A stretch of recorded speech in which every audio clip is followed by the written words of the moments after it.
John Kerry, the former Secretary of American State, Secretary of State for America, when he was the Secretary of State, he was in Sokoto on 23rd of August, 2016, on Tuesday, and he made a speech. This is the speech he made. Because of the international dimension, the very depth of the issues in discourse, I'm going to reproduce just a part of the speech that he made, not all, because it's a very long speech, and if we have to reproduce all of them, even the remaining time I have will go. I want to reproduce a part, just a tiny part, up to the point for us to see the type of truth that they are deploying in the East, in the massacre, in the intended massacre of the Biafrans, a reenactment of Rwanda genocide of 1994 on a very greater scale. So I'm going to reproduce a part of that speech so that we can carry along for record purposes, because I told you, Biafra, because I'm playing my last card, what? Producing legal documents, that will show the shame of the international community. That is what I'm doing. Now, going straight to that speech, preamble. He said, "Good morning to all of you. Your Excellency Governor Minu Tambuwal, Your Excellency Governor Abdul Aziz Yari, Your Eminence Sultan, who was very kind to host us here today and whose leadership I particularly appreciate, with respect to all the interfaith efforts which are so important, Charge Brennan." Look at this. Charge Brennan here is what? C-H-A-R-G-E, Brennan, B-R-E-N-N-A-N. Brennan, that was what? He was referring to John Brennan, who was the director of CIA, telling them that what the message he's delivering is a direct order from American CIA, direct. Those were the people that authored the jihad we are facing today. Still reading him. Chad Brennan, leaders from Nigeria, religious communities, teachers and students, thank you very much for being here. You honor me by being here, and it is my privilege to be the first Secretary of State in history to come to Sokoto. I'm very honored to be here and want to thank Mariam for that very kind introduction and for the good work that she is doing in her community to promote social entrepreneurship and youth education and women's health. Now, heading Sokoto's place in history. This is my third visit to Nigeria in the past 20 months, and I am delighted to be here. One of Nigeria's strengths is in its diversity, which grows out of the distinctive contributions and culture of the various regions. And Sokoto is a place with an extraordinary history of faith, of tolerance, and of scholarship in all its forms. And I just came from a meeting a few minutes ago in which I heard from various religious leaders and from His Eminence of the world that they are doing to try to embrace tolerance and provide opportunity for people. So this is a very special region. You don't need me to tell you that. But I want to make sure the world hears how special this region is. And it is special because the teaching of religion and ethics are prioritized right alongside the virtues of reading, writing, math, and science. Many of your former leaders actually started out as school teachers, including, of course, the inspiring Ahmadu Bello. In fact, shortly after he graduated from a teaching college and years before he founded the university that today bears his name, Ahmadu Bello returned to his birthplace not far from here in Rabat in hopes of educating his community, and at the time there was no school, so he built a thatched hut where he began instructing children in his own family how to read and write. Then he asked his young scribes to teach their friends what they had learned and to keep expanding the circle so that the number of educated citizens will continue to grow. That kind of combination, that kind of commitment had made a huge difference in Nigeria. And I expect that Ahmadu Bello will be proud that in the country today, schools attendance, literacy, and graduation rates are higher than ever before. But he wouldn't be satisfied, and you know that. Still progressing on his speech, sick, exactly as he wrote it, not cutting and joining, just exactly as he wrote it. Still continuing. Because even late in his career, he declared a war on ignorance, is in quote. And that is a war that much of the world is still fighting every single day.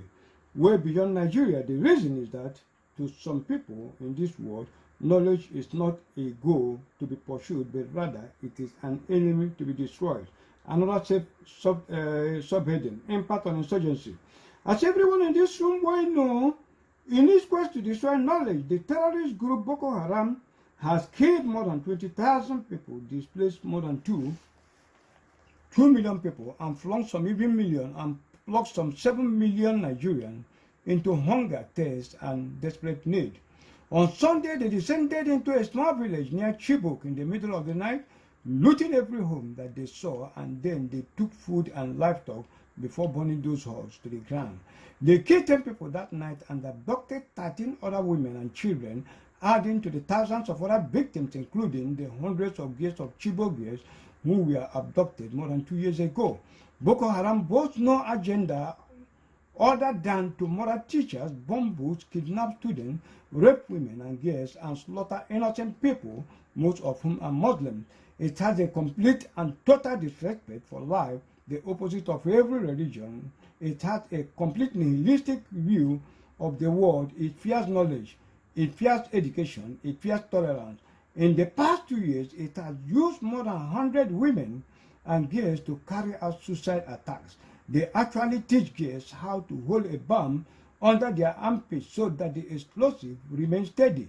They show teenagers how to use words to decapitate. We might as well ask how anyone could be brainwashed into such atrocities, but because the children are so young and because the abuse that they suffer is so great, even brave souls can be broken. This is then what Boko Haram is all about. And you know this better than I do. Not just murdering innocent people, but also transforming the most vulnerable people among us into killers of their neighbors, their own families, and even themselves. Covering extremism. Now, certainly northeastern Nigeria is not the only region that is plagued by violent extremism, and sadly, Boko Haram isn't the only terrorist group that we face in the world today. Earlier, very important to pay attention, earlier this year, an Islamic militant group linked to Al-Qaeda killed 30 people when they bombed a hotel in Burkina Faso. Over the first 6 months of 2016, the Lord's Resistance Army abducted more than 500 people, mostly in the Central African Republic and the Democratic Republic of Congo. And just a few days ago, Al-Shabaab militants killed 15 people and injured more than 80 when they detonated an attack near an open market in Gorkayo in Somalia. And terrorists from or inspired by Daesh have carried out various attacks in Europe, the Middle East, South Asia, and the United States of America. So make no mistake, we do not have to be prisoners of this violent extremism. It can be eliminated. No one everywhere, no one anywhere has to live or should have to live among this evil, and it is evil. But it isn't going to disappear on its own. And that is something that is eminent, the Sultan understand better than anybody, as he preaches tolerance and bring interfaith groups together in order to do the hard work of pushing back against extremism. It takes work and it takes leadership. And it will require sustained effort from all of us, from regional, national, and subnational leaders, from the United Nations and other multinational institutions. It will take great effort by law enforcement and civil societies. And I want you to know today that the United States is deeply committed to this effort, including by helping our partners to be able to build counter-terrorism capacity. That is why at the State Department, we introduced a countering violent extremism strategy earlier this year, and it is why we are working so hard to implement it. Though, I might add, you all are already under the leadership of the governor, and the Sultan are already engaged in their own countering violent extremism efforts, denouncing dead-end ideologies. There's no question in recent months that important progress has been made, and particularly here in Nigeria. Over the last 6 months, the Nigerian army has rescued thousands of civilian hostages. Hundreds of Boko Haram fighters surrendered to Nigerian forces. I want people to note exactly the next comment, because this is exactly even to know the type of people they are deploying in Biafra land, and this is exactly why I'm repeating this particular thing, so that we can follow from here and tell you where the progression have taught. You say hundreds of Boko Haram fighters surrendered to Nigerian forces. In July, Nigerian troops captured 16 of the group leaders who admitted that they were running out of food, that their fighters were living off fruits and unripe fruits, and just last week, their army thwarted an attack in the northeast and took out more than a dozen militants in the process. I will repeat this particular place. Bear it in mind. Hundreds of Boko Haram fighters surrendered to Nigerian forces, In July, Nigerian troops captured 16 of the group leaders who admitted that they were running out of food, that their fighters were living off fruits and unripe fruits. And just last week, their army thwarted an attack in the northeast and took out more than a dozen militants in the process. The fact is that through the multinational joint task force with help from the United States, France and the United Kingdom, Nigeria and these neighbors are steadily degrading Boko Haram's capabilities. Their country has taken back most of the territories that the terrorists had once captured, and Cameroon, Niger and Chad and Benin have made important contributions and enormous sacrifices in areas alongside Nigerian borders. But we also know that beating Boko Haram on the battlefield is only the beginning of what we need to do. As the American writers Henry David Thoreau wrote, there are 1,000 hacking at the branches of evil to only one who is striking at the root. So we have to strike at the root cause of violent extremism to win the struggle for the future.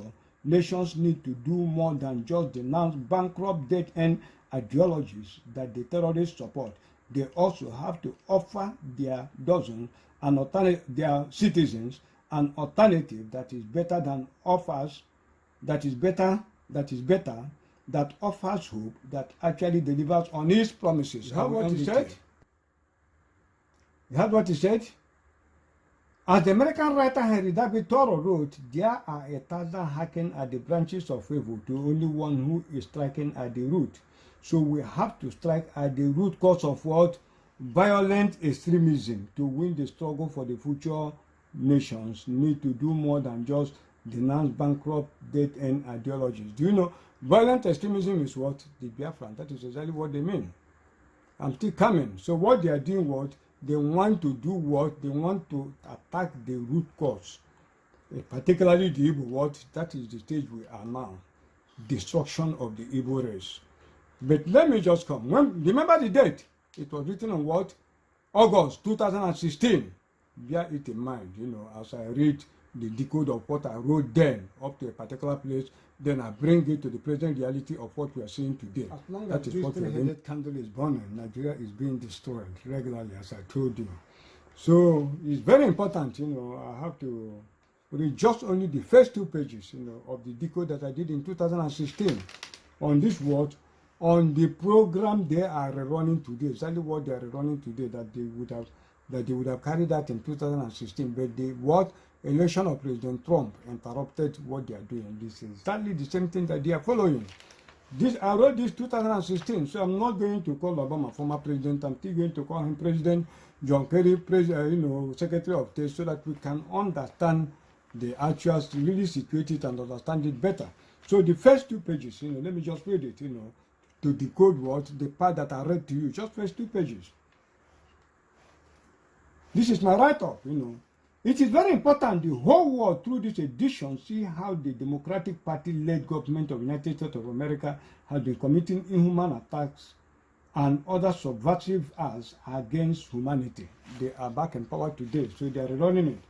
These same evil forces at play today committed a major barbaric act in this country under the direct instruction and presidency of Bill Clinton, went through their same local collaborators at play then, as like now, Mother Chief MKO Abiola and elected president in waiting in the then Babangida Arnold election of June 12, 1993, and went ahead also to assassinate General Sani Abacha while he was still on seat as the junta military head of state in Nigeria. They conveniently assassinated the duo just to keep the inhuman situation in Nigeria in perpetual flux for their rapine exploitation and debasement of the helpless citizens of Nigeria. The same dark act they have been visiting on the country is what they are about to unleash on this country on a more horrendous scale presently. It is equally worth to note that earlier on, the same American government clandestinely sponsored the coup that assassinated the late General Murtala Mohammed using Colonel Boka Dinka as a foreguard. It is no longer news that the American Secretary of State John Kerry officially visited Nigeria on a 2-day working visit between August 23 and 24, 2016. According to a statement by the United States of America Department through its spokesperson, John Kirby, before the visit, and I'm quoting John Kirby, the Secretary of State will travel to Sokoto and Abuja, Nigeria from the 23rd to the 24th of August. There, he will meet with President Buhari to discuss counter-terrorism efforts, the Nigerian economy, the fight against corruption, and human rights issues. In Sokoto, the secretary will deliver a speech on what, this is the title of the speech, on the importance of resilient communities and religious tolerance in countering violent extremism. Let me repeat it. In Sokoto, the secretary will deliver a speech on the importance of resilient communities and religious tolerance in countering violent extremism. You can no longer find this particular speech. You can no longer find it in the internet again. They have removed it. Kerry, Facebook, that is what they are running, you know, in countering violent extremism. And while he's in Abuja, he will meet with a group of adolescent girls who are working to change community perceptions that they value the role of girls in society. He will also have a chance to meet with northern governors and religious leaders. Through the official statement on the itinerary of the visiting American Secretary of State, he held his first meeting on arrival in Nigeria with the Sultan of Sokoto, Alhaji Sa'ad Abubakar III, the supreme leader of the Fulani Caliphate and the spiritual leader of the Islamic sect. Afterwards, he held another meeting with Muslim religious leaders, private meeting with governors of some northern states, namely Aminu Waziri Tambuwari of Sokoto State, Abdullah Fatai Ahmed, Kwara State, Kashim Shetima, Borno State, and Mohammed Abubakar of Bauchi State after meeting with the president. He had another meeting with the 19 governors of the north, out of which only 3 were Christians. He finally had a private meeting with President Muhammadu Buhari in Aso Rock Villa, where journalists were barred from monitoring proceedings of the meeting and did not bother to entertain questions on the actual motive of his visit, as journalists were confined to the room of the council chamber. Genocide rekindled, preparing the ground for jihad. That's my caption. The part of a United States Secretary of State officially visiting a heterogeneous entity like Nigeria and holding secret meetings exclusively with Islamic leaders in the north and the Muslim northern president of Nigeria in a country where Christians are increasingly butchered like animals, mostly by extremist fanatical Muslim groups, is nothing short of an act of war, provocation, and genocide rekindled in Nigeria officially and intentionally ignited by the United States government. This is exactly what Mr. John Kerry came to Nigeria to do and nothing more.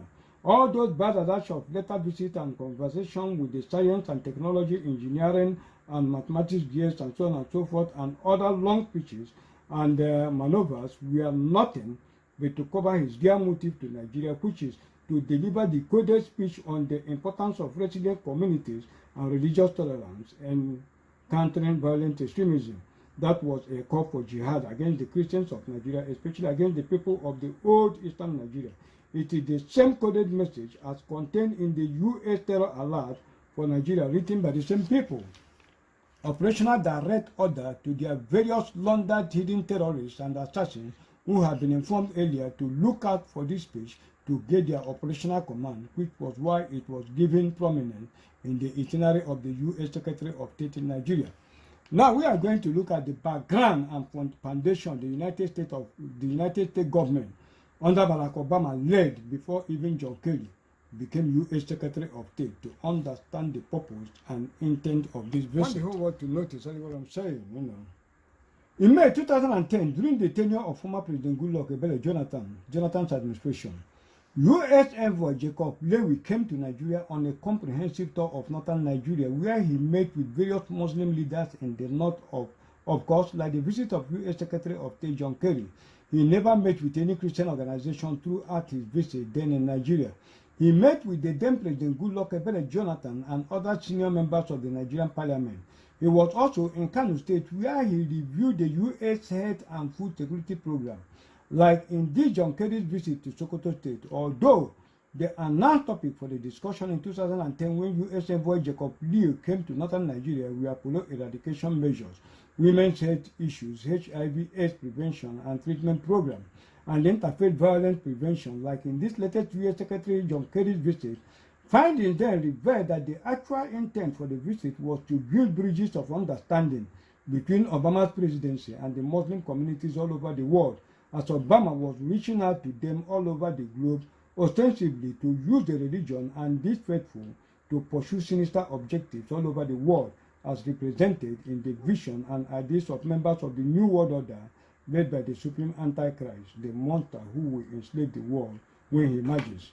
In late April of 2010, the Obama administration organized a 2-day summit on entrepreneurship to promote business ties with the Muslim world, where Obama disclosed that, quoting him, "Our distinguished science envoys have been visiting several of your countries, exploring ways to increase collaboration on science and technology. We are advancing global health, including our partnership with the Organization of the Islamic Countries, OIC, to eradicate polio. This is just one part of our broader engagement with the OIC led by my special envoy, Rashid Hussein. Entrepreneur Investors Academy and others from nations as diverse as Afghanistan, Kyrgyzstan, Kuwait, and Israel convened at the summit, where senior officials of the administration, including the former U.S. Secretary of State Hillary Clinton, gave keynote speeches. According to news report of the event, addressing participants at the summit, President Obama said, "We are also here because we know that over the years, despite all that we have in common, the United States and Muslim communities around the world too often fell victim to mutual mistrust. That is why I went to Cairo nearly 1 year ago and called for a new beginning between the United States and the Muslim communities, a new beginning based on mutual interest and mutual respect." Have you seen the awakening?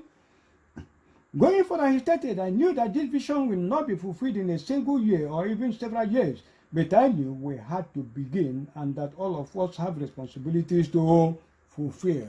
That is the origin of the crisis we are having today. President Barack Obama went on to say, "Even as I committed the United States to addressing this security and political concern, I also made it clear in Cairo that we needed something else, a sustained effort to listen to each other and to learn from each other, to respect one another, and I pledge to forge a new partnership, not simply between government, but also between people on the issues that matter most in their lives." He stated, end of quote. He stated, among many things he said, "This will help to understand the intent, target audience in the speech delivered by U.S. Secretary John Kerry while in Sokoto." Now, let me just jump to discuss exactly why John Kerry came, just to minimize the time before I make my final submissions. I said, why his predecessor envoy Jacob Liu came under the cover topic of polio eradication in his covert activities in northern Nigeria in 2010. John Kerry came under the subterfuge of Sultan's birthday celebration, but the real intent is very expressive in the topic and content of his speech, which literally decoded means that the Muslim faithfuls, especially the northern Muslim youth, to religious extremism against infidels, especially of the former Eastern region and Middle Belt region. He came to raise martyrs for Islam and protectors of the caliphate ideas. Yes, the U.S. Secretary of State, John Kerry, came to Nigeria on his Sokoto visit to make monsters out of the northern youth, to raise the future generations of the present Boko Haram terrorists. They created the Lion Corps that will be led by the Showdowners unfulfilled dream and visions of dipping the Quran into the River Niger of the former Eastern region, also a call for jihad. In other words, the Lion Corps that will not only win back lost territories, but with the support of the other fighters, conquer the remaining areas of Nigeria yet unconquered by their forebears and enthrone an ironclad Islamic religious war of jihad and conquer. That was what Governor of Sokoto State meant in his piece he wrote when John Kerry visited, and I quote him, "The founders of the caliphate made conscious effort during their lifetime to instill justice, peace, good neighborliness, and rule of law among its citizens. From its early years and until it evolved into a quasi-federal system of emirs with balanced responsibilities, the central function of the caliphate leadership has been to try to mediate conflict and ideally preempt conflict before it undermines the integrity of the state, whose success was achieved in that direction because the intelligent gathering ability of those saddled with the responsibility of maintaining peace was utilized effectively," end of quote, which is nothing other than a re-echo of their grandfather's proclamation on October 12, 1960, when Sultan Bello declared in the Parrot interview that, and I quote, This new nation called Nigeria should be an estate of our great-grandfather Othman Dan Fodio. We must ruthlessly prevent a change of power. We use the minorities in the north as willing tools and the south as conquered territory and never allow them to rule over us and never allow them to have control over their future. End of. It's very important, we go back to see what the then governor of Sokoto State, who is still the incumbent governor today, what he wrote, at the time John Kerry visited. Very, very important, because as the saying goes, if you don't know where the rain started beating you, you may not even remember where it stopped beating you. That's one thing. So if you don't know where you're coming from, you probably will not know where you're going. So it's very, very important, because it is important we see how we come to this awful dilemma that confronts us today. Very, very important. The governor of Sokoto State, Aminu Waziri Tambuwal, stated that the United States Secretary of State, Mr. John Kerry, and I quote, "We step into Sokoto at a time of renewed interest in the ideas and tenets of the pre-colonial Sokoto caliphate." Let me repeat. Mr. John Kerry will step into Sokoto State at a time of what? Renewed interest in the ideas and tenets of the pre-colonial Sokoto caliphate. The world is now bedeviled by violent extremism whose perpetrators claim to be representing Islam. End of quote. Governor Tambuwal wrote in an article preceding Kerry's visit to his state. The world is now bedeviled by violent extremism whose perpetrators claim to be representing Islam. End of quote. As Governor Tambuwal stated, literally means that the world is now bedeviled with infidels, that is violent extremism, who are threatening the religion of Islam. That is exactly what he said. What are the ideas and tenets of pre-colonial Sokoto State?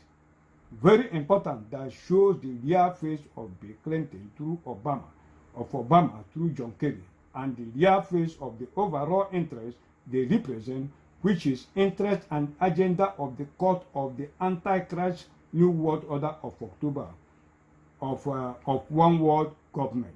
This was what I wrote in 2016.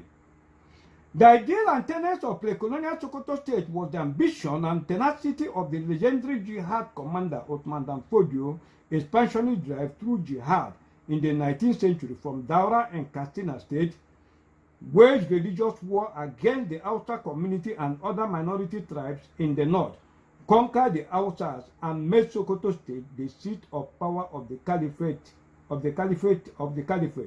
Expansionist religious war of jihad is the pre-colonial idea and tenets of Sokoto State that Tambuwal wrote about.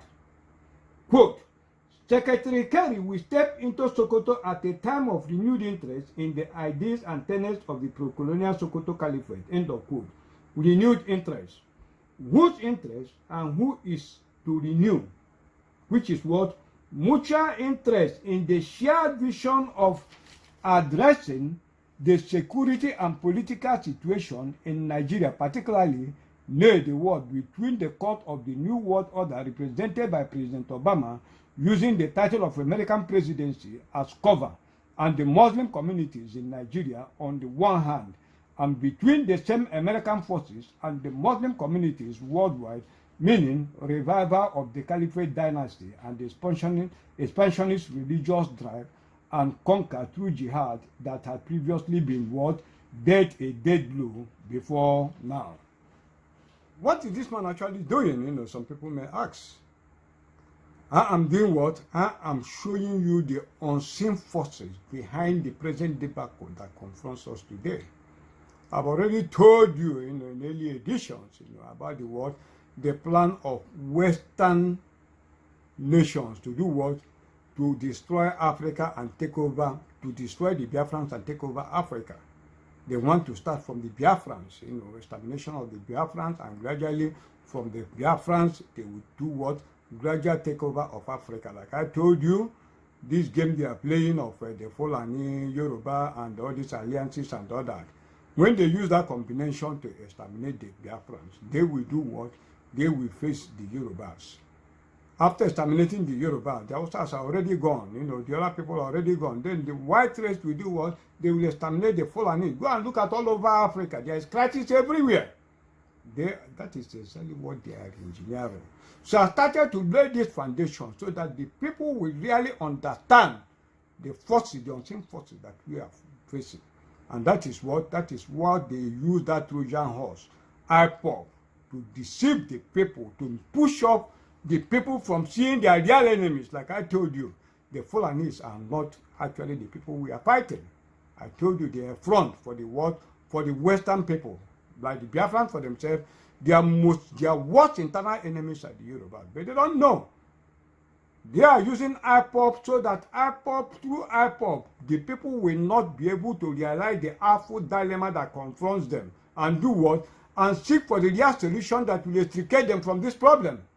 That is why that Janjaweed will always come to tell you, Africans are this, Africans are monkeys, African brain is this, glorifying the white people so that you will not see the face of your enemies. That is what I'm here to do, what? To make it for you people. To do what? I'm playing out my last, all the whole program, channels of program that I have. I've almost played them out. You're on the last one. The last one is what? Unearthing indisputable, treasonable acts of Nigerian rulers and raising legal documents, facts and arguments for the final dissolution of the Nigerian state. That is it. Proactive offensive by doing what? Roping the monk and forcing the monk to dance naked in the marketplace. That is the international communities. So we are going to see, now that you have understood the peaceful nature of Nigeria before the intervention of Obama and all that, they sponsored Buhari from coming to power. They did what? They chased Jonathan out and brought Buhari in.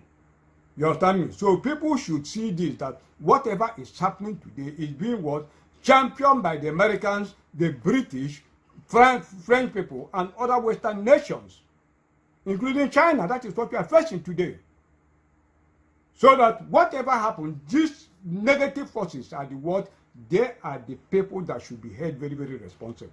So now that I have given you a part of the speech that John Kerry made in 2016, that is exactly what they are running. That speech, when you look at the speech, you think he's making a very peaceful speech. What he is making is what? Coded signals for that jihad. That jihad was coded in that particular speech. The same thing with the old Nnamdi Kalu's broadcast. They are what? Coded signal that people don't even understand that it is through that signal that they are passing order that is responsible for the place we find ourselves today. So let me just bring, let's start to decode some of those things, and you see exactly how they are reenacting that particular script that they wrote in 2016. That is exactly what they are following. Because I told you, when President Trump came on board, that was what stopped them. But now they are back and they are following that script. That decode that I made that time is exactly what they are following. They didn't change anything in it. I told you that the Western civilization, the European civilization, is finally hitting a dead end. They are coming to the end of their teethers, as I've told you before. Nnamdi Kalu's, is the live wire of Western civilization. The live wire, the only thing that is holding them today is Nnamdi Kalu. Nnamdi Kalu is the greatest covert operation that what the Western nations, the European nations are running today, that they hope to survive. It is the greatest covert operation that they are running with the Americans and the European Union and all that. Doing what? Using the Fulanis as the overt cover to hide the identity. That's exactly what is happening. So the Fulani you are seeing today is not the main issue. It's not them. The covert people are these hidden people, the Americans and all that. I told you the jihad, they plotted it. It was the arrival of Trump, in that election that stopped them. Not that Trump had been co-opted into it. They stopped it then because he was an outsider. That is exactly what happened. But he is part and parcel of what actually is happening today, which they are reenacting in the same exactitude as I told you. You understand me? You have seen the Fulanis have already been defeated in Nigeria. When Obasanjo was there, so what happened? They were only begging. Then you see the renewed interest, and how they were revived by solely what? By the Americans, and the British and French people and all that, who are the forces behind this particular issue, that how we arrived here today, that we are today. So look at some of those reenactments of what I was telling you. Go back to John Kerry's speech. When was that speech made? That speech was made in what? 2016, that I decoded this time. He said, denouncing dead-end ideologies, which I quoted before. He said, there is no question in recent months that important progress has been made And particularly here in Nigeria, over the last 6 months, the Nigerian army has rescued thousands of civilian hostages. Hundreds of Boko Haram fighters surrendered to Nigerian forces. In July, Nigerian troops captured 16 of the group leaders who admitted that they were running out of food, that their fighters were living off fruits and unripe fruits, and just last week, their army thwarted an attack in the northeast and took out more than a dozen militants in the process. This was the speech of the Kerry that I wrote, that I read before, part of it. Now let me just show you how they are reenacting this. When was this speech made? This speech was made in what? In 2016. They suspended it. Now look at now that they are running that jihad, carrying it out exactly as they planned it in 2016. They are reenacting all these particular things so that all these London jihadists that they are passing order through Nnamdi Kanu and the French President Emmanuel Macron, I'm coming to him so that they will really what? Get the information, their operational order on what to do. Now look at what happened. You know, look at, you have seen this, what John Kerry said in 2016. Now let me show you what happened.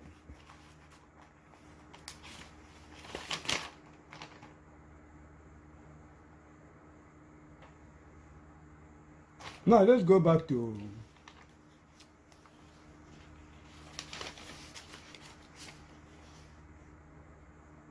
now listen to this news report. It said 16 Boko Haram ISWAP terrorists surrender as troops arrest criminal elements nationwide.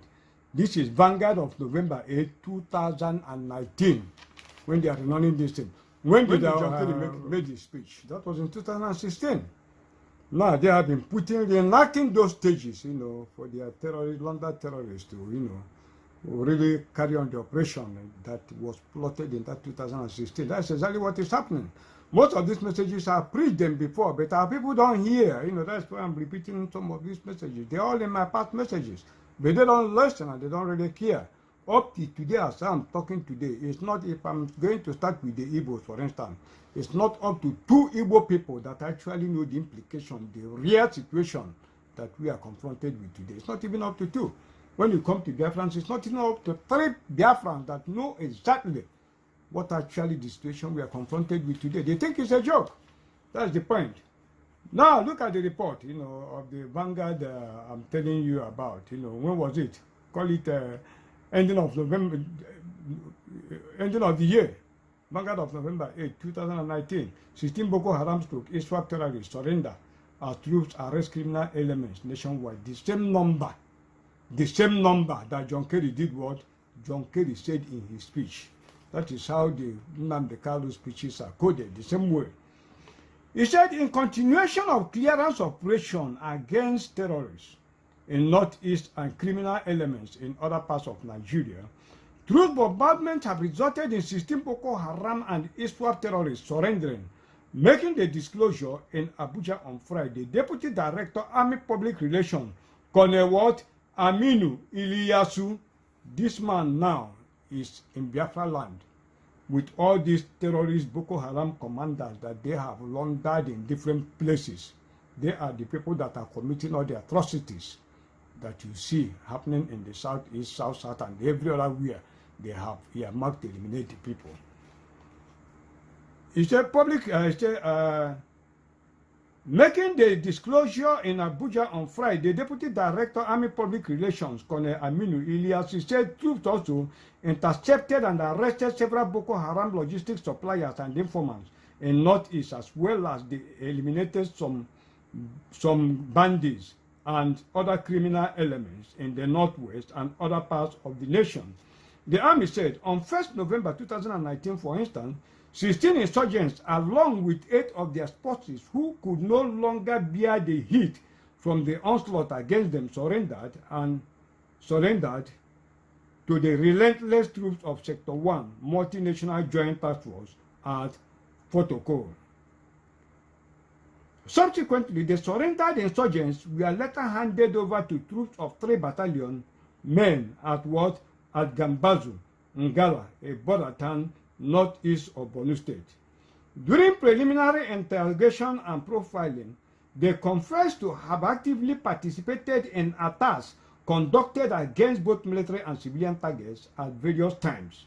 It was further revealed that 14 of them, whose names are, I want you to note, have you seen Hausa Fulani? Have you seen these Fulani people mentioning the names of all these people that are committing atrocities? They are mentioning their names because all these sectors they are calling and these names they are calling, these are what the different commanders of Boko Haram that are doing what? Commanding all the so-called repentant, Boko Haram terrorists. That is why all of them, they are the people that are forming what? Various platoons that they are using to do what? To carry out operation in the what? In the Biafran enclave and other places. So when we hear him saying we outnumbered them, and it means that the repentant Boko Haram terrorists that they have incorporated into the Nigerian army under the leadership of these various terrorists, I'm going to mention the command of these various terrorists, I'm going to mention their names, what are outnumbered the normal Nigerian army. And these are what the people that are exterminating the Nigerian army and all of them. So look at them, they are calling their name. It was further revealed that 14 of them, whose names are Ibrahim Bunu, Abaser, Babalamba Alhaji, Buka Isa, Buka Ali, Rawa Abagana, Mustafa Abacha, Umar Abubakar, Hassan Buka, Malam Abacha Ali, Abba Umar Abicha, Hussein Babagana, Idris Muhammad, and Umar Abba Bayons all belong to the Islamic State West African province, ISWAP, led by what? Abanawi, who, while remaining to Hassan Kagu and Babagana Buka, belong to Boko Haram, Abubakar Shekau faction. The repentant Boko Haram, however, regretted their participation in the heinous crime they committed against humanity, and are now calling on their former colleagues to retrace their steps and also surrender to truth before it is what? Before it is too late. These are the so-called repentant Boko Haram that are what? That are clients to the federal government, that they are calling their clients. We are still coming to that. It's a hunger Boko Haram fighters surrender to Nigerian army. This is the Nation of October 10, 2019. It said, Nigerian army on Wednesday said 5 Boko Haram fighters belonging to the Abanawi faction have surrendered to troops of the 3 battalions following sustained bombardment of the insurgent hideout in the northeast. Army Operation Media Coordinator Colonel Amilu Iliasu, this is the signal commander, said this in a statement in Abuja. He gave the names of the surrendered terrorists as Rama Mohammed, Alhaji Brazil, Buka Gambo, Waziri Buka, and Bashem Musa. According to the statement, the suspects were forced out of the hideout by what? By hunger and unending bombardment, not leaving them with no choice than to do what? Than to surrender. Iliasu said troops operating in various theaters of operation have continued to record significant achievement, adding that they have intensified operation nationwide to deny criminals the freedom to do what? The freedom to operate. During preliminary interrogation, the surrendered insurgents revealed that hunger and uncertain and unending bombardment of their hideouts left them with no choice than to do what? Than to escape from there. This is what the same reason that John Kerry quoted in his speech. Remember it. That is exactly what is happening. These are the what? These are the London Boko Haram that they are doing what? That they are using to cause problems. All this what they formed, all the whole thing that they are doing, all these people they are removing from Nigerian army and all those things. These are what the terrorists that they are using. So the quantum number of the so-called repentant Boko Haram that they have incorporated into the Nigerian army is what? Is more than the regular Nigerian army that we are having today. So there's nothing like anything like Nigerian army. We are completely surrendered. That is exactly what is happening. Now, before we go further, let us situate the comment of Dr. Chid of Worship Media that we raised in the past edition, when we were talking about ESM members that were executed in Aba and all that. Let me just quote him a bit. Let us situate it for us to know the type of people that they are laundering, that are actually causing the havoc that we have in Biafra land, carrying out the agenda of the federal government through Nnamdi Kanu. Let's just look at them before we come back to the American issue. I'm quoting Dr. Chid, and he said, and so honestly, it is no longer a time of sitting on the fence or accusing anything. You just have to know where you stand in the affairs of Nigeria. If you are from the eastern part of Nigeria, you need to know that the government of Nigeria is clearly at war with you. I don't know what will happen after today. I can tell you that this long-drawn provocation has entered a different stage now. Why are you animated that 16 men were killed? What of IPOP members that were killed in Enugu? Did you find any gun on them? No. I have not moved from where I was yesterday. I told you this wasn't a time to be flip-flopping. If you are flip-flopping, I don't have time for you. This is no time to keep talking at all. This is a time to take a stand. End of quote, of extract from Dr. Chid's speech. So he was talking about the ESM members that were killed and all that. Now, let me read you a report on that particular incident that happened. I want to read the report to situate my point before we come back to what we were discussing before. It said, Army IPOP say report on military attack on ESN camp in Aba fake. This is Vanguard of March 24, 2021. It said both the Nigerian army and the indigenous people of Biafra, IPOP, have dismissed as fake report in some sections of the media that the military attacked the camp of Eastern Security Network, ESN in Aba, killing no fewer than 16 personnel of the security outfit. Assistant Director of Army Public Relations, 14th Brigade on Hafia, Captain Elia Dauda, told our correspondent in Aba that there was no military operation against any ESN camp in Abia. He rather explained that unknown gunmen attacked an army checking point at Osisioma Junction, Aba, but were repaired. He said there were no casualties on the part of the army, but begged for more time to receive reports from their men at the scene, investigating and assessing the incident. The army spokesman urged members of the public to disengage the said report, which insisted was a pure falsehood. Similarly, IPOP dismissed the said report as cheap propaganda by those who planted it. IPOP Media and Publicity Secretary Mark Powerful, in a reaction, said no ESN camp was attacked in Abia. He rather claimed that the military indiscriminately arrested innocent Igbo young men and tagged them what ESN personnel and executed them to create an impression that they had inflicted casualty on what ESN. Have you seen it? Innocent people that are not members of Nnamdi Kanu-led IPOP. So these are the laundered jihadists, all these repentant Boko Harams are the ones that they have used to do what? Supplant the normal Nigerian army. That they are doing what? Covertly using Nnamdi Kanu's coded message in his broadcast to do what? To pass orders. That is how they are massacring innocent Biafrans up and down. Continue with the report. I'm going to prove it.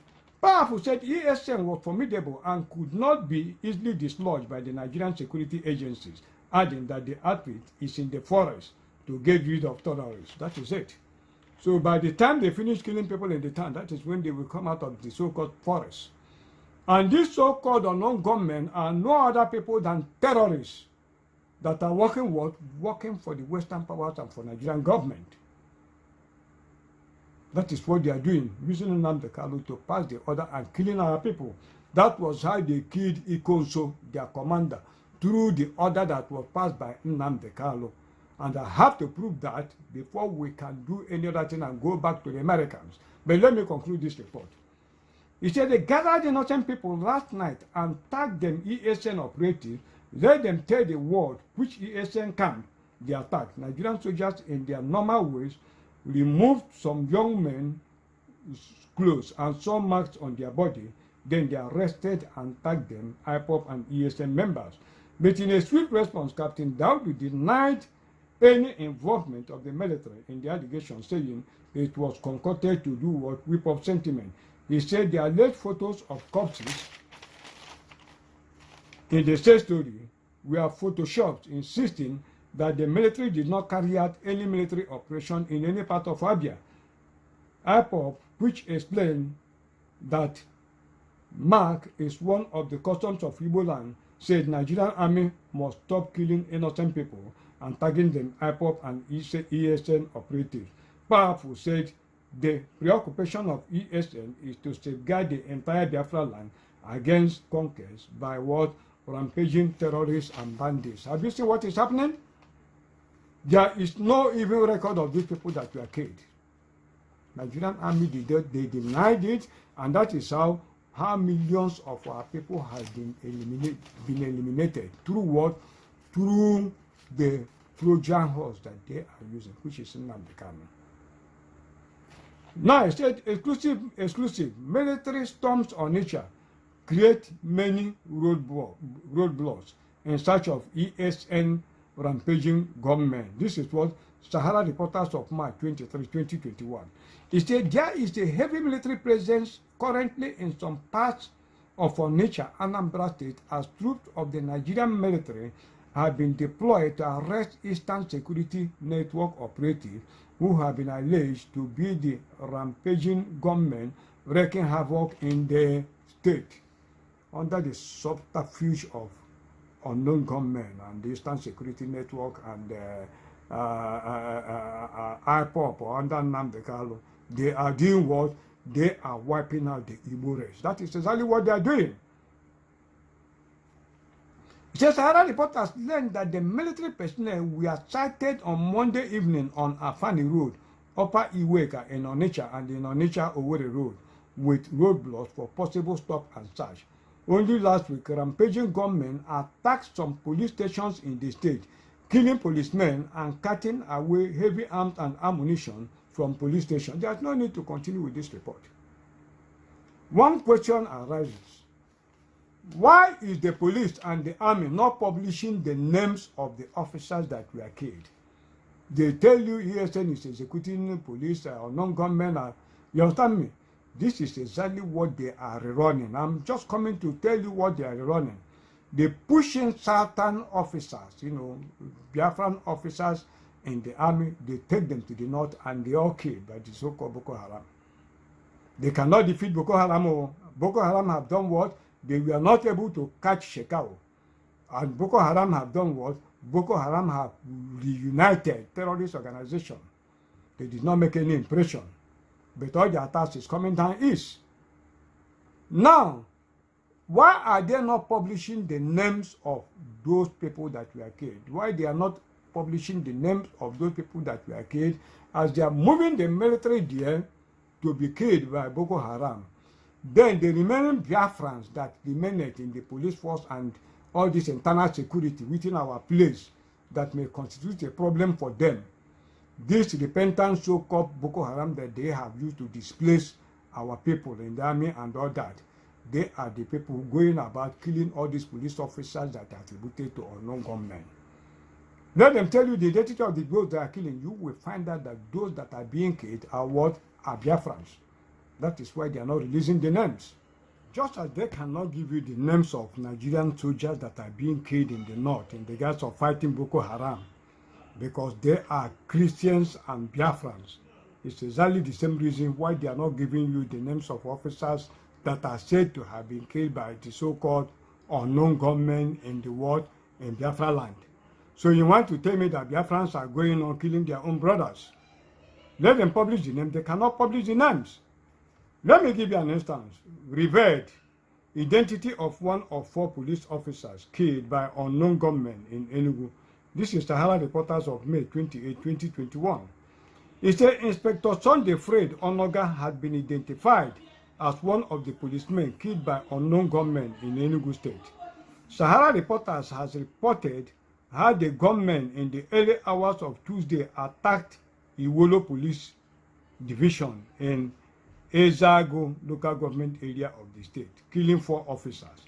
The station vehicles, motorcycles, and other properties were burned. The assailants also took away a police van. Talking to Facebook on Thursday, Joy Onoga, a sister of Inspector Sunday, described him as a hero and vibrant young man. The police spokesman in the state, Daniel Ndukwe, had confirmed the incident in a statement made available to the news agency. In a statement made available to the news agency of Nigeria in Abakaliki, Mr. Ndukwe, an assistant superintendent of police, stated that the assailants attacked the station in large numbers at about 4 a.m., killing the operatives and burning parts of the station. He said the commissioner of police, listen to his name, Mohammed Aliyu, had visited the station with his management team and operational tactical commanders for an on-the-spot assessment. The hoodlums opened fire on police operatives on duty, but were gallantly resisted, and in the ensuing gun duel, several of the assailants escaped with bullet injuries. Unfortunately, 4 police operatives who sustained several gunshot injuries were later confirmed dead in the hospital, he stated. Have you seen it? Have you seen it? After killing all Biafran soldiers, most of the Biafran soldiers, in the guise of Boko Haram operation, in the northeast, after sending them there to be, destroyed by the Boko Harams. So our brothers who are internally in Biafra land, they are using under the guise of Nnamdi Kanu, ESN, and unknown government, they are doing what they are, eliminating them one by one, eliminating them. Biafrans, look at it, 4 policemen, they cannot tell you the names of these police people that were slain. Because of what? Because they are all Biafrans. That is what is happening. You understand me? Unknown gunmen, look at it. That is the subterfuge. I told you, Trojan horse that will be vacated before Biafra will come. Nnamdi Kanu. But a lot of people don't believe it. I've been shouting it, but they don't believe me. They don't want to believe me. That reminds me of a film I watched, that made an impression in my life. There are several films like that. When I was younger, there was one I watched, Jack the Giant Killer. You understand me? That was a very long time, in the late, maybe, I can say maybe early, I can't remember, early 70s, or late 60s or something like that. Something like what is that? Jack the Giant Killer. It made an impression on my life. The second film that made an impression in my life, is as an adult. There was this film, whether it's called Mermaid or something like that.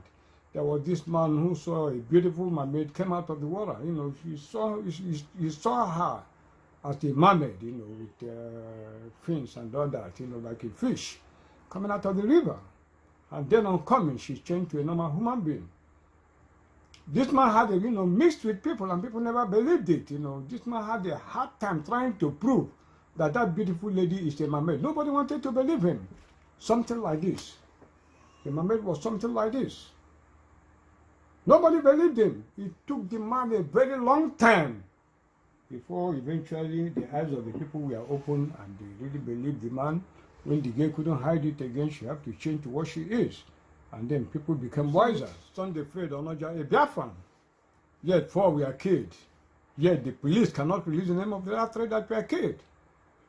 All these army, police, and all these people, they so-called killed by unknown gunmen or what, are all Biafran. That is exactly how they're eliminating them.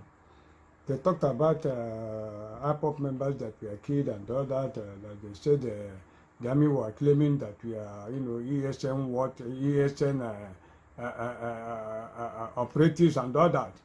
Innocent Nigerians, they arrest Biafrans under the guise of Nnamdi Kanu. They arrest innocent Biafrans and destroy them. If not for the sister of this Fred Onoja, nobody will know exactly what is happening. Nobody will know that is what is happening. Look at this one. It says Juliet Adeze, you see on her Facebook post of May 26, 2021. Police paraded my uncle who worked in an oil firm as unknown gunman. Lady cries out.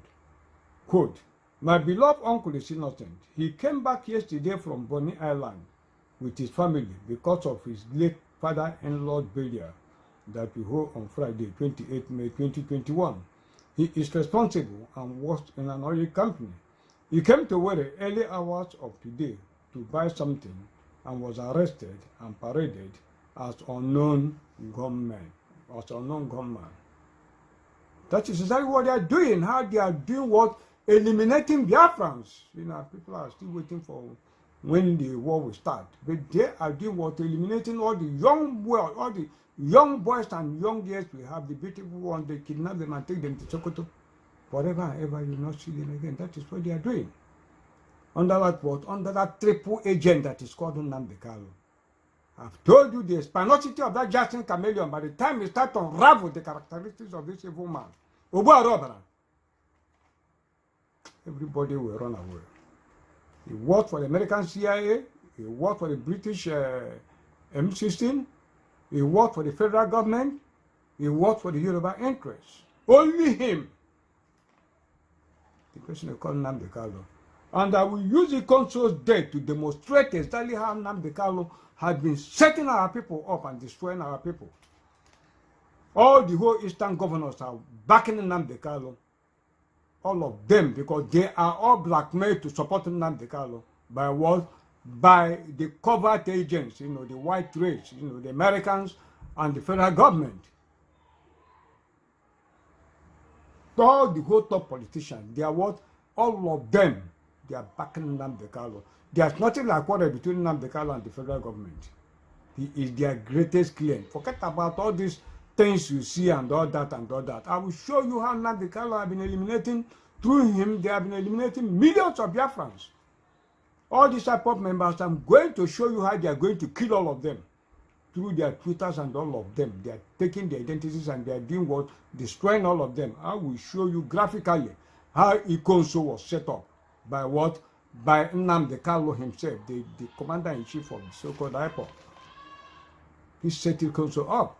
And anyone he does, he frames Biafrans. That is what he does. He frames Biafrans. Through this, you will understand. I think I read one time, I was watching one of the YouTube or something like that. There's a lady they were calling Waka Waka or something like that, which they pinned the death on George Onibe and all that. All these people were set up by Nnamdi Kanu. And when they are set up by Nnamdi Kanu, they do what? They use it to blackmail innocent Biafran, just like the death of Ikonso. There's another one they call Akwawara or whatever they call. All of them is through Nnamdi Kanu, their commander-in-chief. That they what? That the enemy have been using to do what? To set our people up and destroy our people completely.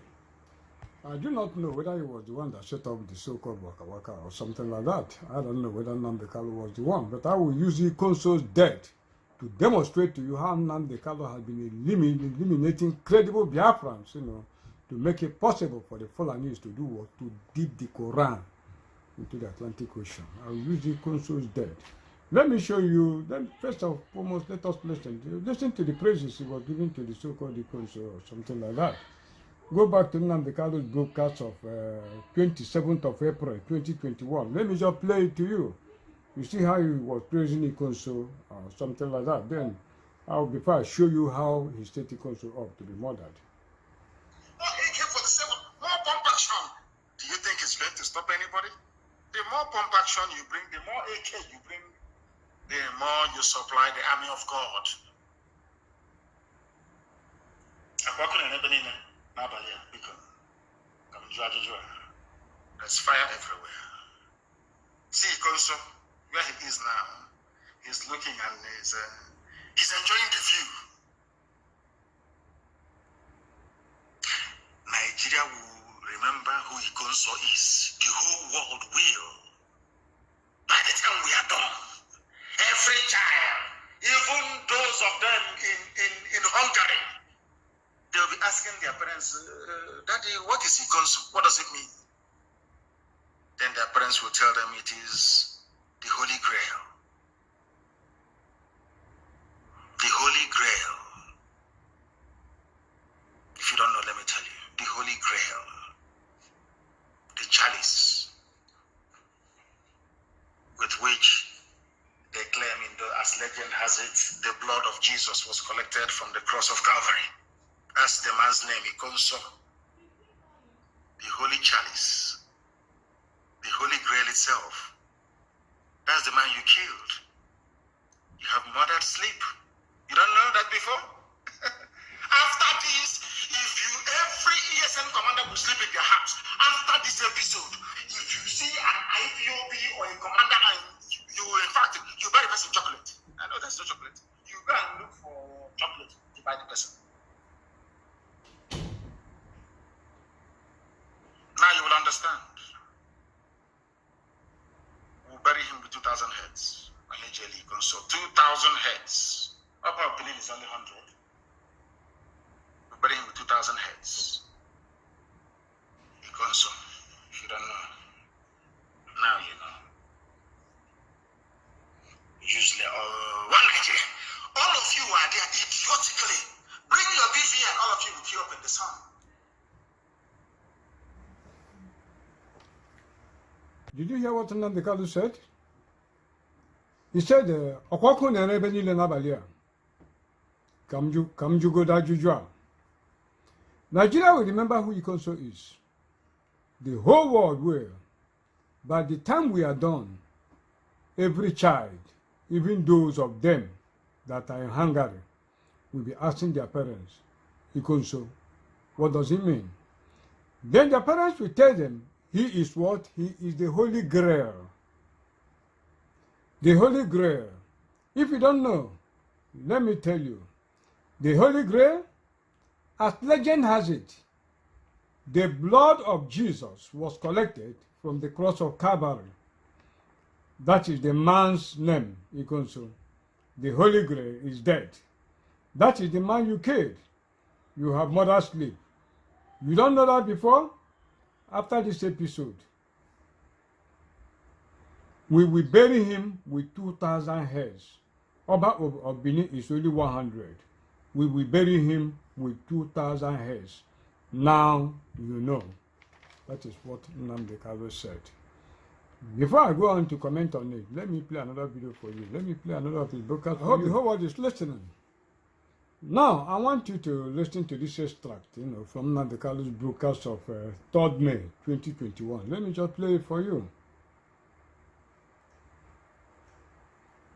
Only fear that will come out, not blood.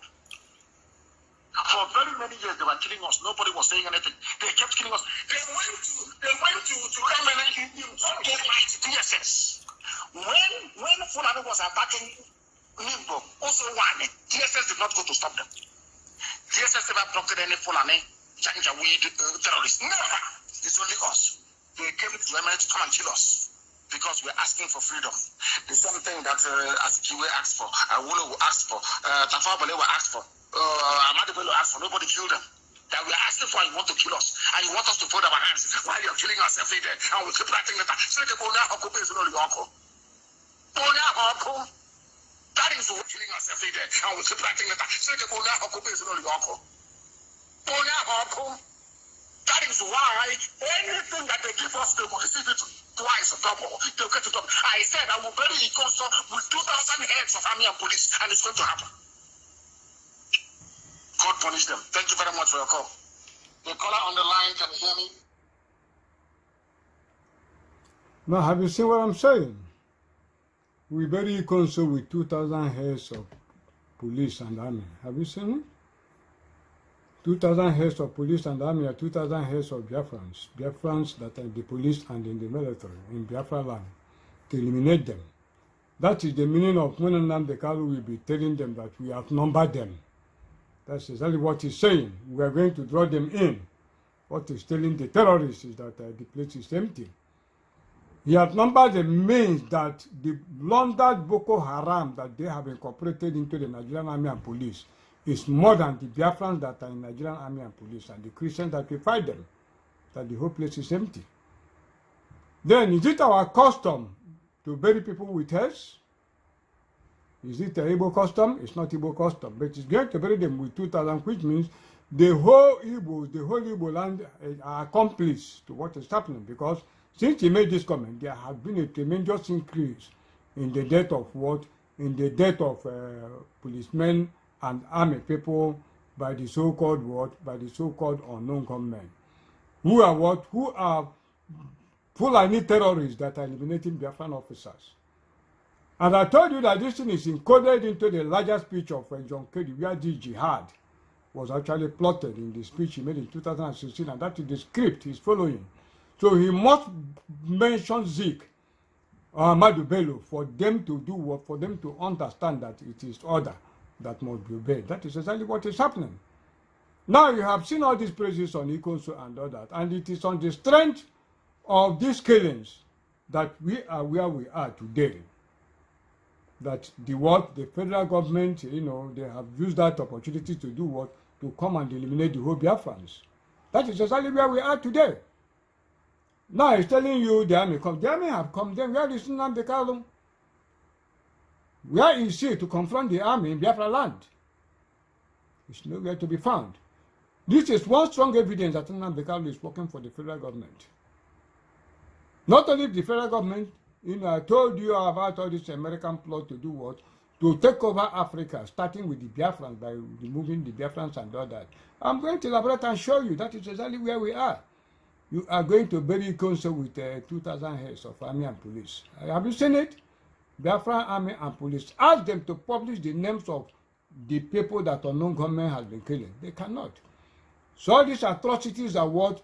To create an atmosphere, the unknown government, to create the evidence that they will present in the International Criminal Court after their Rwanda scare massacre have taken place in Biafra land. And then the Biafrans themselves, who are victims of the same thing, the Igbos themselves, who are victims of the same thing, will be what?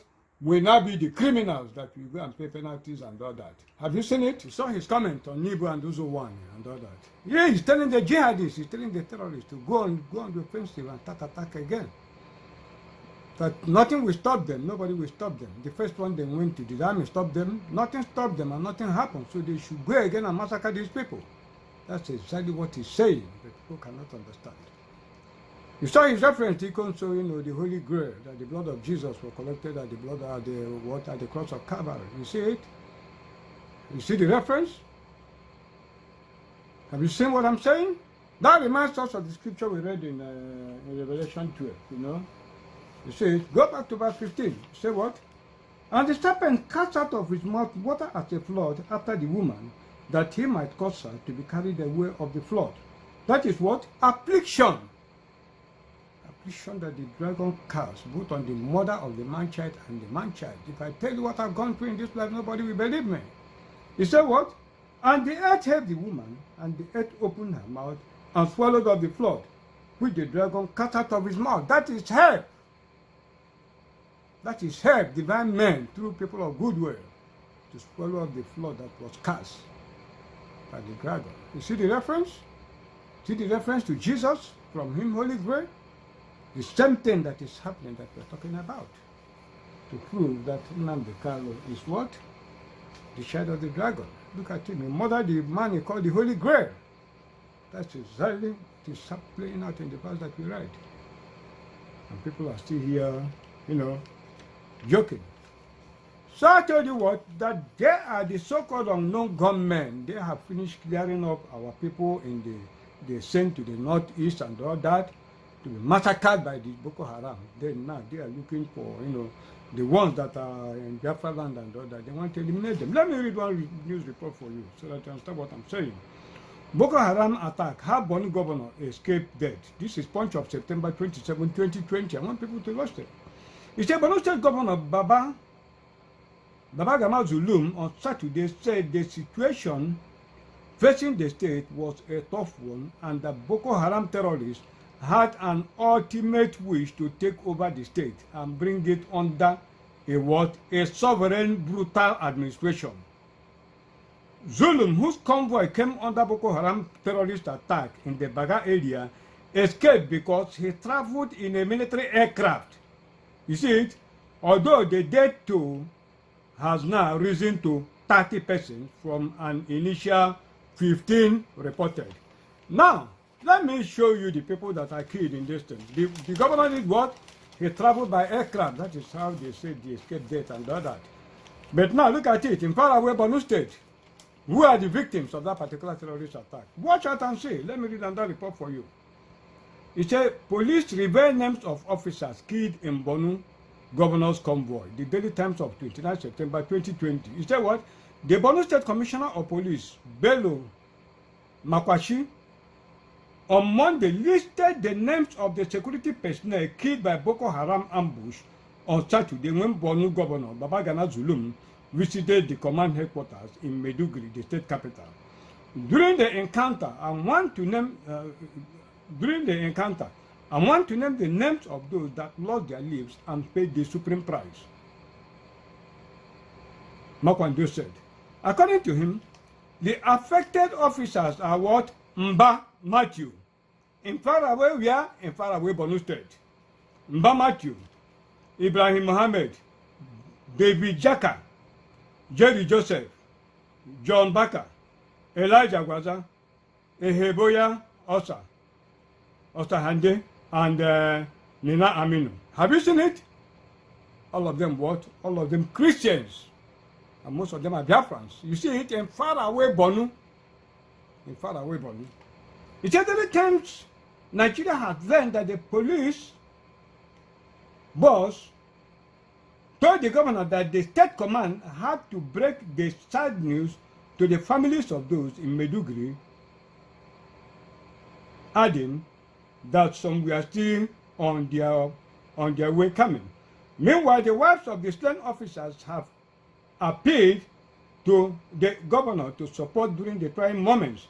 Mrs. Effa David Jata, who spoke on behalf of the widows, said they received the news of the unfortunate incident that claimed the lives of their breadwinners in utter shock. Adding that it is not easy. It is a God's design for them. It is not God's design for them. It is not. Every day, everybody will die, but our prayer is to consider us, let the government see us, and pay all the benefits of our husband.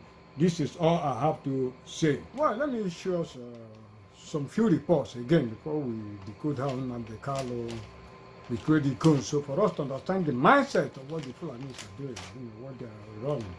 It said, deploy our husbands, wives of policemen in Northeast Buhari.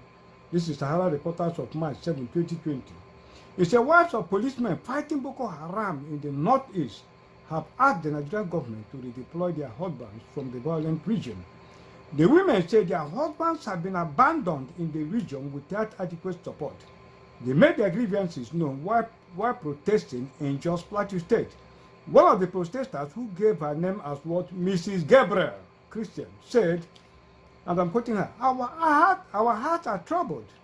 Every day we are being turned into widows due to the fight against Boko Haram in the Northeast, because our husbands who are deployed in the region are daily being killed by the terrorists without anything being done. The situation is unbearable to us. This is one. Let me show you another report. It said bandits made 22,000 widows. Bandits made 22,000 women widows in Zamfara Arewa Youth Forum, Vanguard of September 22. This is in what? 2020. We are not putting the count of this year. This is by what? Ibrahim Wasanayo. Let me read the report. It's a killing by bandits in Zamfara State has claimed the lives of 11,000 adult males that were breadwinners of their families, leaving behind an estimated conservative figure of about 22,000 widows. The Arewa Youth Forum, AYT, has stated.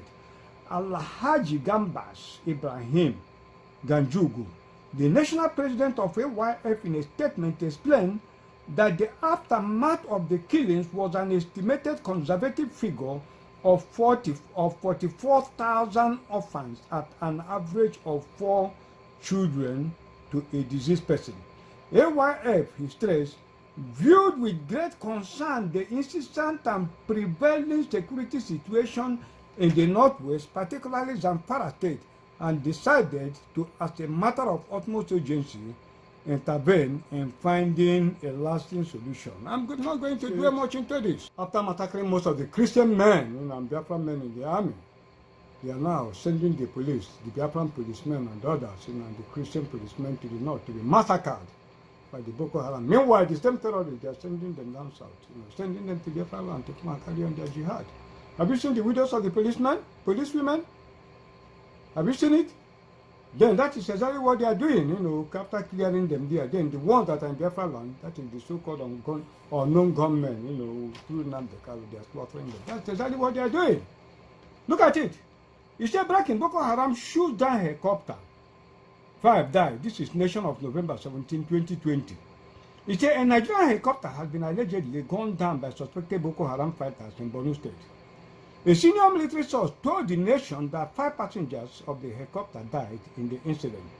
The helicopter was said to be hovering around the Banki area around the Bama axis, and it was shot down by the insurgents. The 5 occupants all perished, the source said. Have you seen it? The incident was said to have occurred in the morning of Tuesday, November 17, 2020.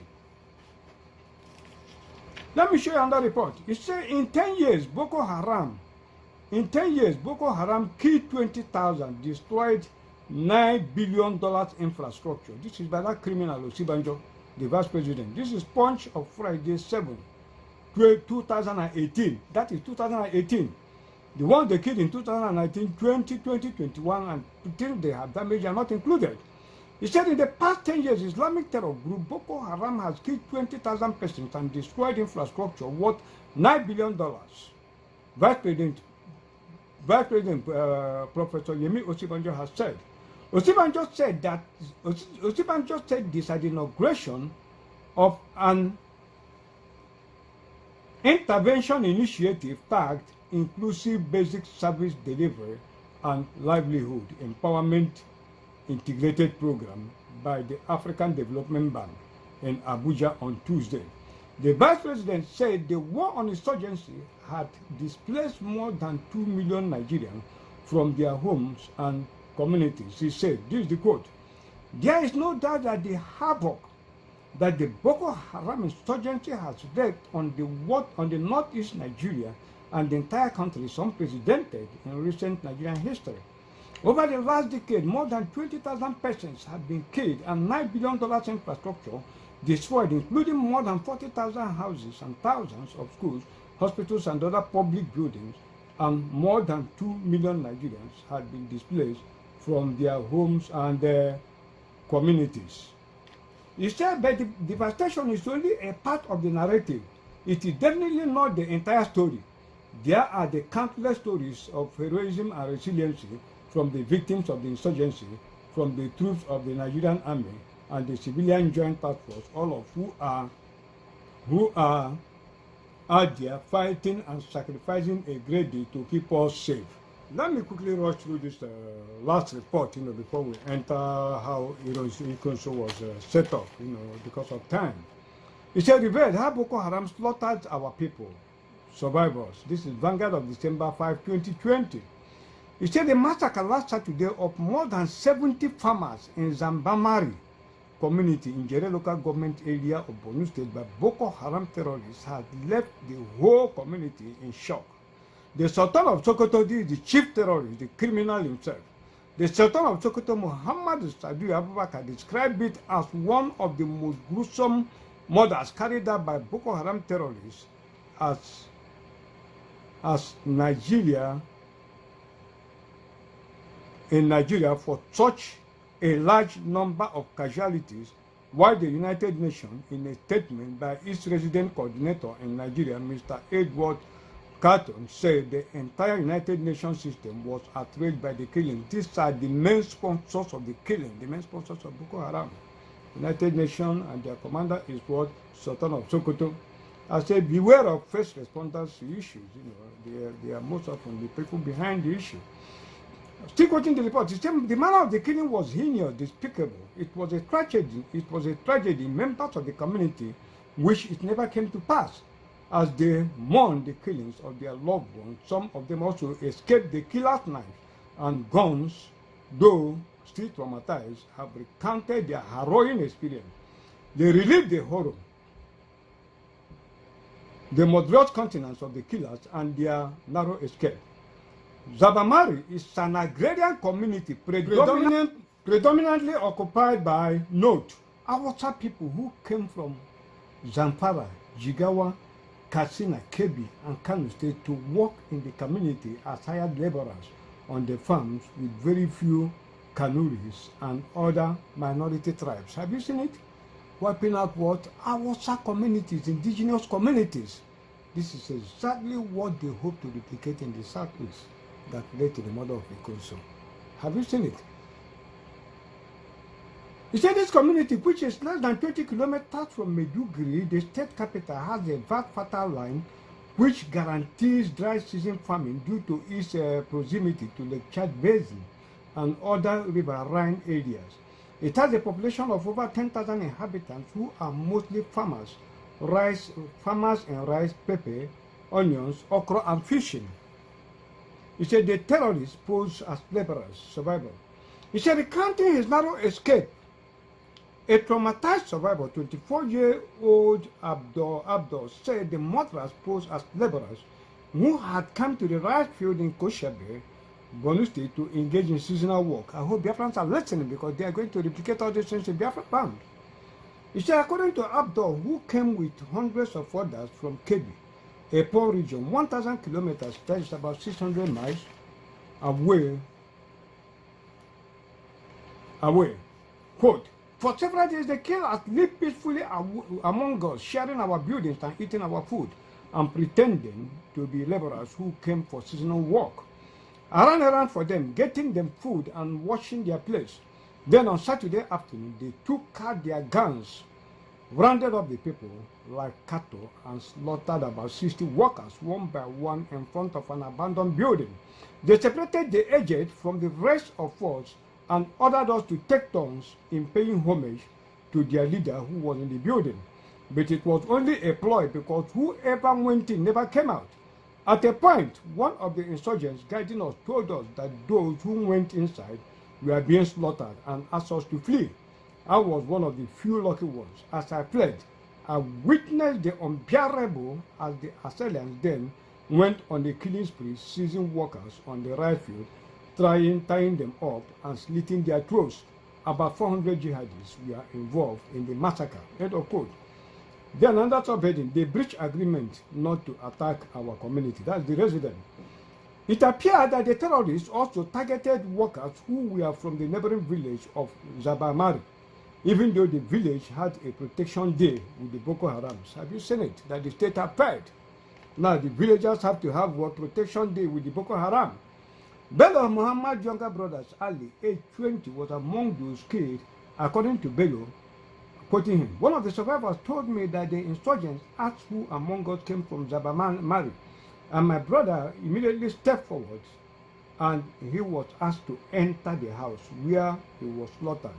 There was an agreement that the jihadists would never attack Zabamari residents, which was why Ali was quick to step forward, thinking he would be spared, he narrated. Okay. He said 43 corpses were found in the building and 32 have been found in the rice field.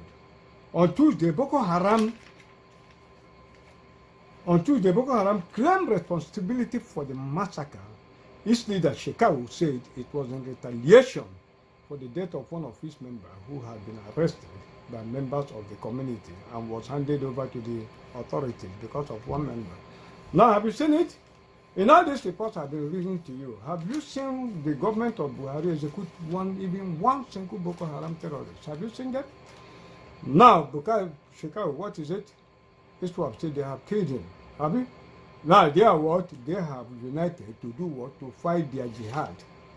to fight the war, to fight the Biafra. That is exactly what is happening. There is no doubt that there are sincere Biafrans who we are thinking that ESN is genuine, who want to go and contribute their own quota like Ikonso in trying to save his people, not knowing that it is the insiders' collaboration for the extermination of their race so that the Fulanis can dig the jihad to that mountain. That was exactly what happened. That was why Nnamdi Kanu set Ikonso up to be do what? To be murdered so that the Fulanis will have a free run, you know, into our heartland and everything. And what they did to Ikonso is what they are replicating everywhere as instructed by Nnamdi Kanu. And that is what elimination of the whole indigenous communities. And very soon in Imo State, you see people going, leaving their homes and going what? In IDP camps and all that. And by the time that happened, the Fulanis will occupy the vacated villages. So let us see exactly how Ikonso was set. I hope the whole world is listening to see the atrocities of the American government, the Nigerian government, you know, and the American government and the international communities, you know, their plot against the Biafrans, you know. The same unknown gunmen, because of that, the killing of policemen, they said they are coming to invade the East. They are still the same sponsors of Nnamdi Kanu. The first major evidence that Nnamdi Kanu is working for the federal government of Nigeria. I want every person to listen. Let's just listen to this particular extract from Nnamdi Kanu's broadcast of 20th April 2021. How the IPOB commander Ikonso was set up to be murdered by his commander-in-chief 2 days earlier by a combined team of Nigerian security forces. Let's listen to this extract. What is it? This broadcast, Nnamdi Kanu made it on on 20th of April 2021. You know, he gave them the instruction. He said they should go to Ikonso's house in 2 or 3 days' time, which is, let me say, 2.5 days. And it was exactly on that 2.5 days that Ikonso was murdered. So it's very important the whole world listening to this particular broadcast, because the quest for Biafran restoration is the deepest of all the whole deep waters in this whole world. The people don't understand it. The greatest scientific feat that have ever existed, the greatest mathematical puzzle that have ever been solved. That is it. The greatest musical gallery, you know, musical exhibition that has ever been listed or exhibited in the whole world since the beginning of this world. The greatest boxing tournament, the best footballer, the greatest opium ever smoked, even the greatest count ever formed by any man in this whole world. That is the reason of our now existence, you know, that present existence. We are now in the reason why this world was created.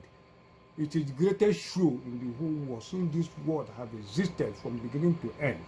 This moment we are in is the moment for our existence, the reason why everything came to be. So the whole world will have to listen, you know, listen to this. Now listen carefully to see how your answer was set up. And all of them trying together to issue a communique. Because Dave Umahi wants to be president. The brother is a retired major general that I don't know. That family is compromised. Sabo, everyone. These are concretors they are. They want to be president. This idiot came and launched the security outfit without anybody in the security outfit to show fight. And they all went home just to grab the headline for a few days. As some will say, audio security network. Audio security network. Not like you, fools, calling themselves governments, making a mockery of common sense. You know what I've been doing? Let me tell you where they plan or intend to get their recruits from. From Eastern Security Network. Listen carefully. Have now approached some people they thought are frontline commanders of Eastern Security Network. One state in particular, one idiot in particular, who most of them sends people to go and inquire in Imo State. And they should get him the name of the commander of ESN in Imo State. That is Ikonso. That he intends to make him the commander of the Boko Haram in Imo State. Are you listening to me very carefully? These are the people that he wanted to kill a few weeks ago. These are the people that him and his plan gave him the name of the commander of ESN in Imo State. That is the console. That he intends to make him the commander of the Bubatoro in Imo State. And you listen to me very carefully.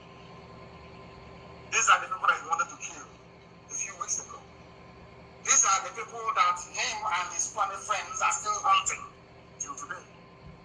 He's looking for them. So, all these announcements they made in front of their Fulani masters in the world is basically to say we are going to divide ESN. We are going to tell you that money talks. We have the money. It's a good budget. We are going to buy you people over. Trying to go back to what Gowan said, that the best way to defeat this agitation is by spraying money everywhere. To their horror, shock, and surprise, the people they met somewhere in Imo State asked you, Sarajin Fulani, focus on the main thing. The people asked them, why don't you go to the leadership officers, go to IPOB leadership and ask them to come and do this thing for you? Why are you coming to us to divide?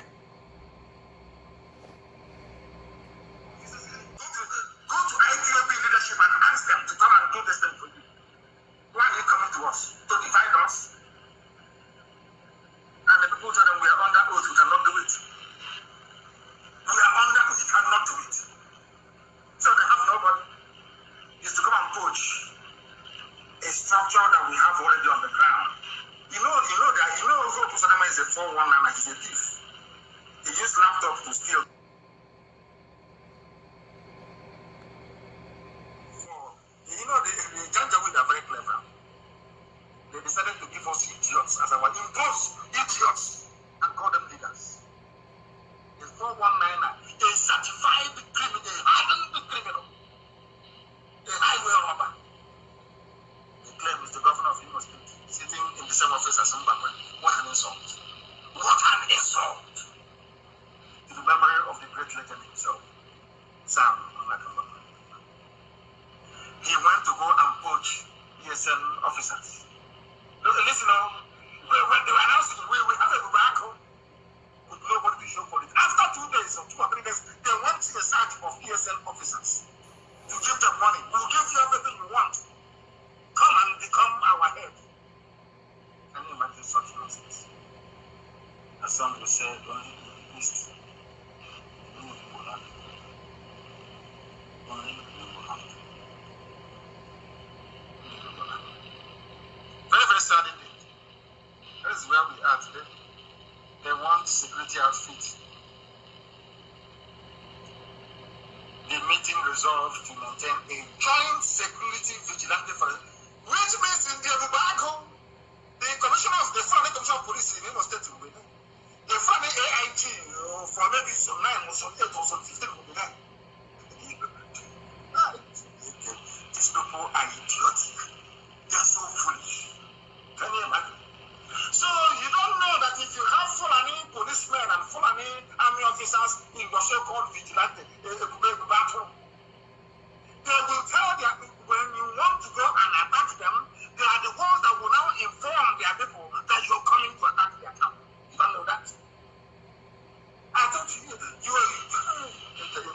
intellectuality. Intellectualism. Is this your intelligence? In some of all of these things like this, you bring Fulani that is killing you, you bring their brother in there's a police commissioner, you put him in the committee that will be a part of this battle, and then you now go out to go and fight. Ask yourself, the same people you're bringing into your battle, they cannot even enforce grazing ban. Open grazing is against the law. Since 1968 in Nigeria, since 1968, open grazing by Fulani is against the law. Against the law. They cannot enforce it. Now you want them to come to become part of a group, vigilante, that will now stop their own people from grazing. Are you not foolish? Are you not foolish? You must continue to preach this very gospel of heaven. Heaven will give me a message I'll give to the living. That is why Biafra must come. That is why this gospel we've been preaching for very many years has brought fire everywhere. Everywhere. Watch how he's delivering his signal. He's coming. As he set up the concept to be more. Let everybody go back to their father's compound and start afresh. Have you seen it? In his father's compound. He destroyed us as a people and as a Hear it again. Now, the essence of the whole thing we are doing is supposedly, the quest for the restoration of the Biafran Republic. Am I correct? Just quest for our freedom and restoration of Biafra. Let every Biafran go back to all these speeches that Nnamdi Kanu is making and watch very carefully to start with. Like this particular broadcast is supposed to be an emergency broadcast, emergency broadcast. Then ask yourself, is there anything in the direction of Biafran restoration? And when you look at it, just like John Kerry's speech, you think it's just a very innocent, harmless term. These are highly coded messages to the London jihadists. That is what exactly he's doing. The only emergency in this particular broadcast that Nnamdi Kanu is making is what? To give them signal, order, how to get their commander, also, who poses a kind of threat, to the full takeover of Imo State. How to do what? How to get rid of him. Go and listen. Let me just read a little bit of what he has said so far, show you how these signals work, and you think that it's innocent speech they are making.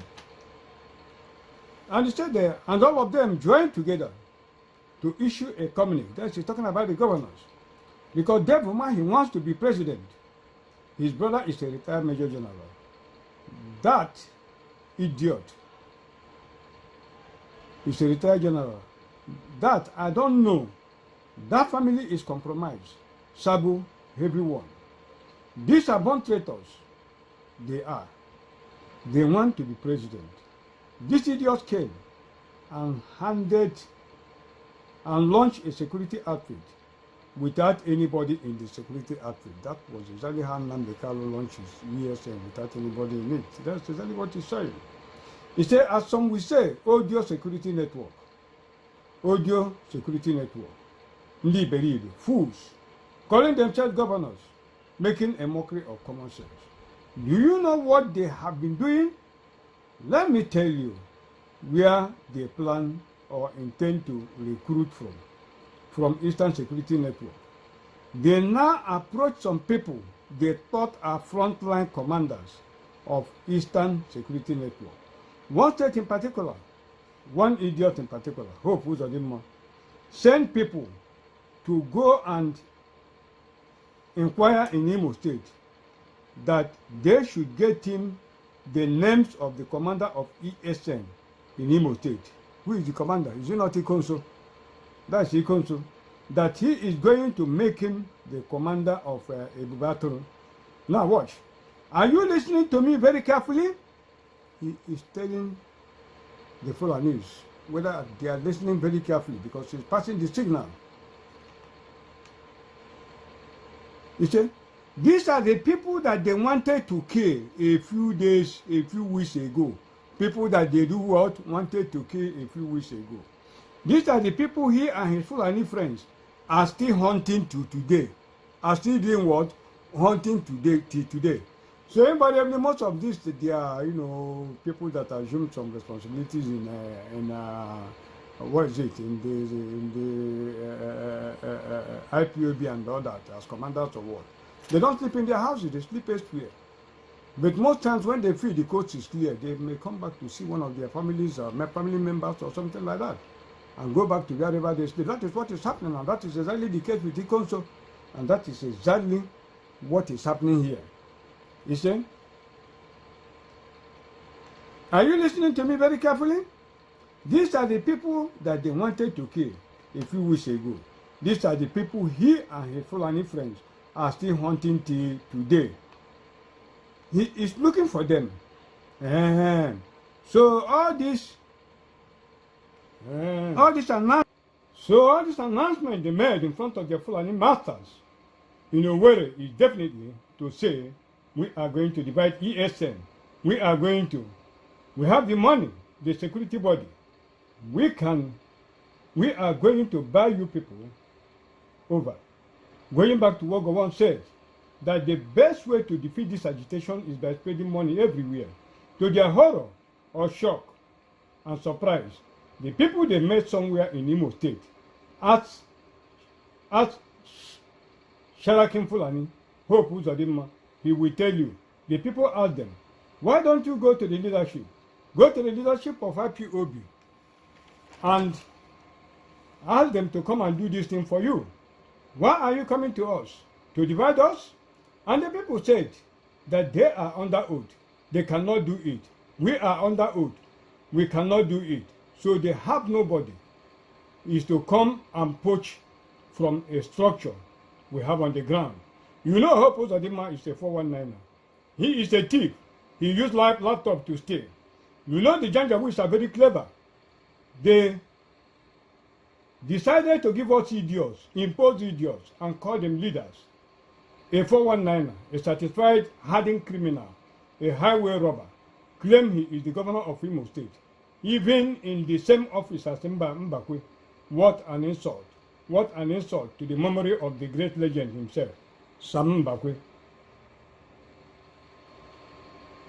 He wants to go and poach ESN officers. Listen, oh, you see it now. Watch. He's telling them, because all this rubbish he's talking here is do what? Just to divert your attention, you know, just to deceive you. You think he's talking something, but he's just preparing to, you know, give out his signals, you know, to the Fulani people that are controlling him what to do. He said, watch, you listen, oh. They announced we have a Bubago with nobody to show for it. After 2 days, now listen, after 2 days or 2 or 3 days, have you seen the signal? He told them to listen, watch it. After 2 days or 3 or 2 to 3 days, do you know what he's saying? After 2 days of this is broadcast, or 2 to 3 days after this is broadcast, that is 2.5 days. Then they announced we have a Bubago with nobody to show for it. After 2 days or 2 or 3 days, they went to the house of the ESN officer. Have you seen it? After 2 days or 3 days, or after 2 days or 2 or 3 days, that they should go to the house of that ESN officer. That is Ikonso. Watch it.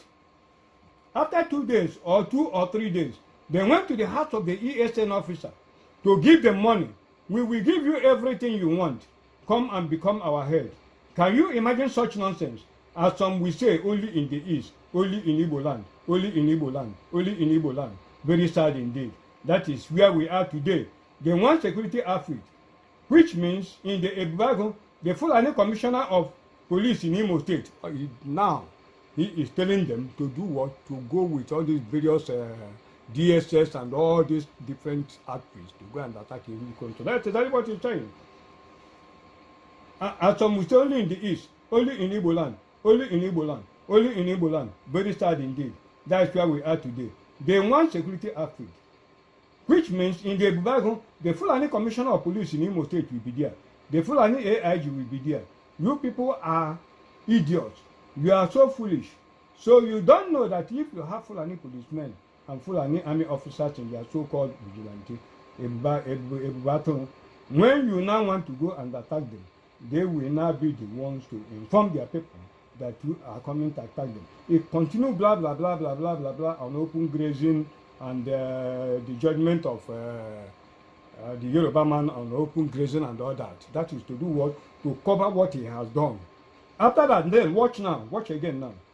He say, Ndisoji, I will continue. All this insult is given to black people is for you to cover, so that you will only be attracted to that insult, so that you don't know, you cannot be able to decode the signal.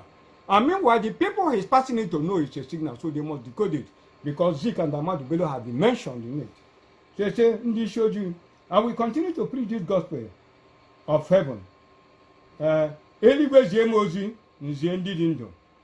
will give me message, and I will give to the living. I want you people to mark this particular thing.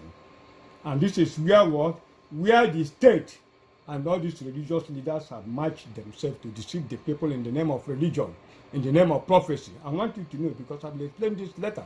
Very, very important. You have now seen how Eligwe, he said, Ndị isi ojii, I will continue to preach this gospel of heaven. Eluigwe zie m ozi, nzie ndị dị ndụ. Heaven will give me message and I will give to the living. That is why Biafra must come. That is why this gospel we have been preaching for many years that caught fire everywhere. Let everybody go back to their father compound and start afresh. Have you seen where he told them all this after 2 or 3 days they should do what? They should go to Ikonso's father's compound that they are going to get him. That is how Ikonso was betrayed.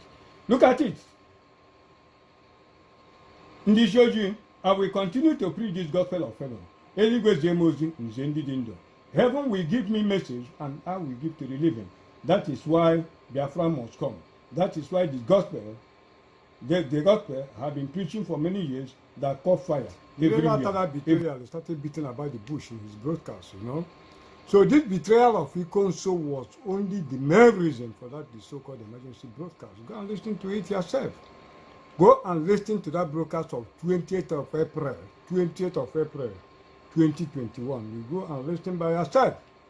Not allow others to listen to you, because this time we are in, the independent decision, the independent assessment you can be able to reach by yourself may well determine whether you are going to survive this particular crisis we are in or not. So if you think it's a time you allow others to go and think for you, and you come here and be writing all sort of rubbish that you like, well, that is your business. But I want to tell you that times are very, very different. That's one thing you should know. After that, there's nothing again Nnamdi Kanu was able to do except to talk rubbish about people he steal, criminals like him that were stealing their money. Look at it, let me just tell you. $7,000 they stole from our account.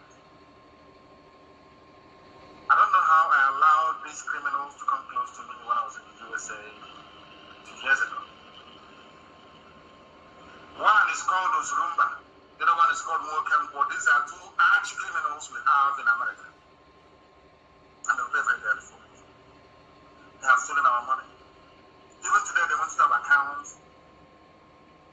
and took $4,000 from that very account.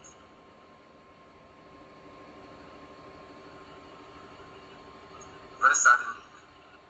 Therefore, I am making this announcement that nobody should put any money into BVI Foundation account in the USA. This is the only thing Nnamdi Kanu said in his emergency broadcast. So the purpose of that broadcast is what the setting up of Ikonso to be murdered, so that the Fulanis, as he claimed, can put their Quran in the Atlantic, because he said that IPOB is the only obstacle that they have. And he is advising them to use money to divide the rank of IPOB. So this is the person that is getting Biafra from setting up all your commanders to be killed. That is what Nnamdi Kanu is doing. Every reasonable person, if you're on this earth and you call yourself a Biafran, you have to go and listen to this particular broadcast to see for yourself whether there is anything in the direction of Biafra restoration in this particular broadcast. This is how Ikonso was murdered. Nnamdi Kanu set him up, and he specifically told them to go there in 2-3 days time, and they went there exactly in the midnight between the 2 and the 3rd day, and that was how the man was murdered in his sleep, in his father's compound. Now let's quickly go through some of the newspaper reports, on the death of Ikonso. We are going to pick up something from all these things, all this report, just opposite to what I've narrated to you before. It said troops kill IPOB militia commander, orders in sting operation. This is the Nation of April 24, 2021. Security forces on Saturday morning killed an alleged Southeast commander of the proscribed indigenous people of Biafra, IPOB, seized armed militias and arrested several others during a deadly encounter in Imo State.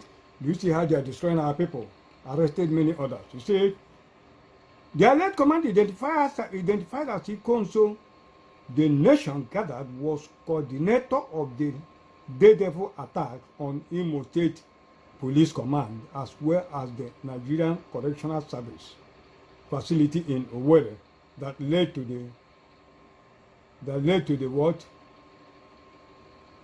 A loop of over 1,800 inmates.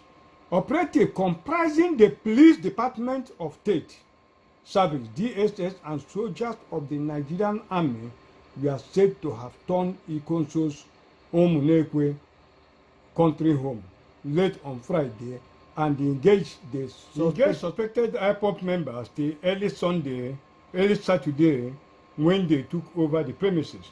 It was gathered this major breakthrough came after weeks of investigation and trailing of the alleged commander said to be a native of Awo Mama, a community located about 20 minutes from Owerri. The deceased commander, it was learned, was the anchorman for all foreign donations to IPOP and the one who usually disbursed them to other subunits. It was gathered the man was prepared to carry out the attack following promises of a vice presidential slot should the dream for Biafra Republic be achieved. Well, I don't know whether this is correct or not, whether it was what for promising console or not. But this is the mindset of the reporter of the people whom you see shouting, "Holy, holy, Nnamdi Kanu is our savior." All of them abroad, both in America and up front, they have distributed all the hopes in the so-called Biafran restoration. They are not thinking of what they will contribute to their nation, Biafra, to come, but they are miserable. That is misery profiters.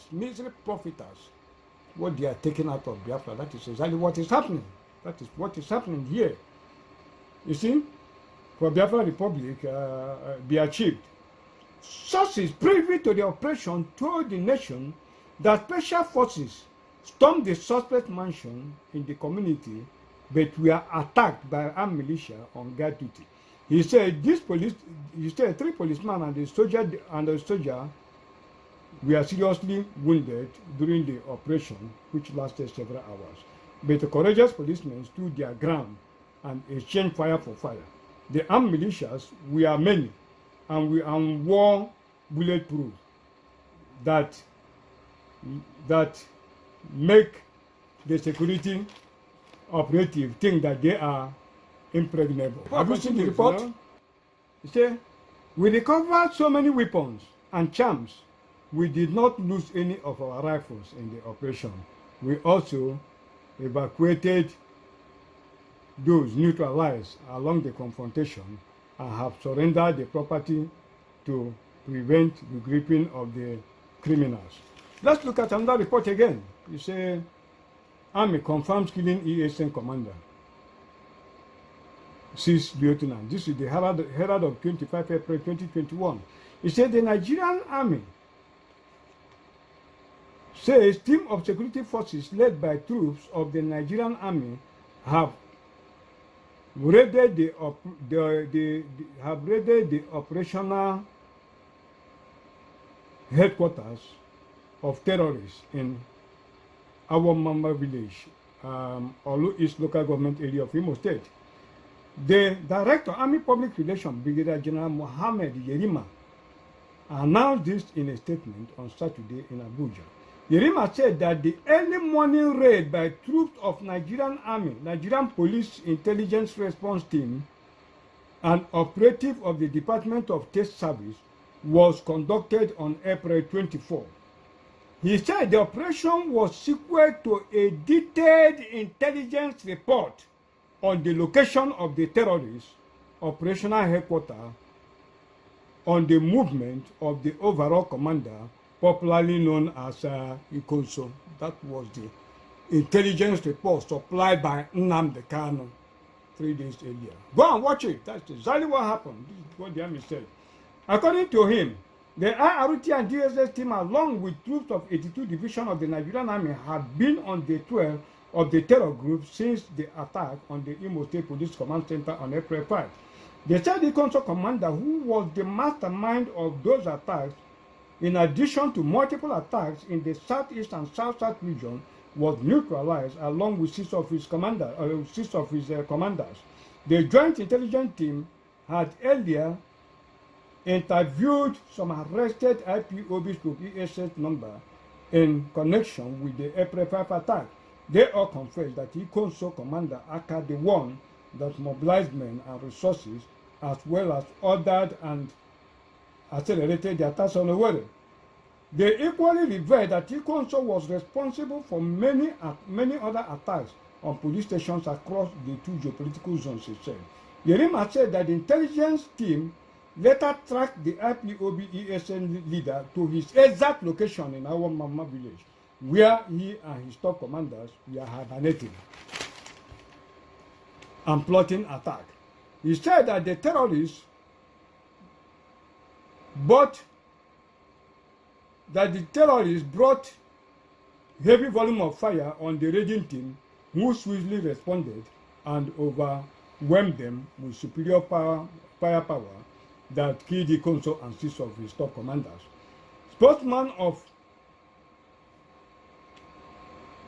The spokesperson disclosed that a second lieutenant and 3 IRT operatives paid the supreme price in the firepower that ensured.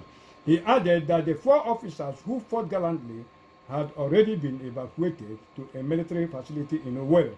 According to him, 3 AK-47 rifles, a Toyota Sienna van belonging to the terrorists, and several other items of value, including drugs suspected to be... The whole world is seeing and listening to what is happening. Now let's see this report. Ikonso killing. Police deploys surveillance helicopter in Imo over IPOP threat. Sahara Reporters of April 26, 2021. It said police authorities have deployed helicopters to Imo State to provide surveillance and prevent further attacks by gunmen on government establishment. This comes 2 days after the country home of the state governor, Hope Uzodinma, was attacked by gunmen. Some gunmen early on Sunday attacked the country home of the governor in his Omuma hometown of the Oru East local government area, killing 2 security personnel. Also on Sunday, the army stated that his troops and the police intelligence team killed Ikonso, known as vice president, and 6 IPOP commanders who worked for the Eastern Security Network in a raid the operatives carried out on the operational headquarters of the IPOBs to ESN terrorists in our Mama village. The army had confirmed that an officer and 3 policemen were also shot dead by the ESN during the gun battle on Saturday. The Director Army Public Relations, Brigadier General Mohammed Yerima, released a photograph of Ikonso with IPOB leader Nnamdi Kanu, as well as the shrine where the ESN and IPOB fighters reportedly gathered in Oru East. The army spokesman have revealed that they had been on the trail of Ikonso and other ESN commanders for weeks before he was finally captured. The attack on the governor's house followed the killing of a kingpin of the indigenous people of Biafra, simply identified as Ikonso Akaholikop.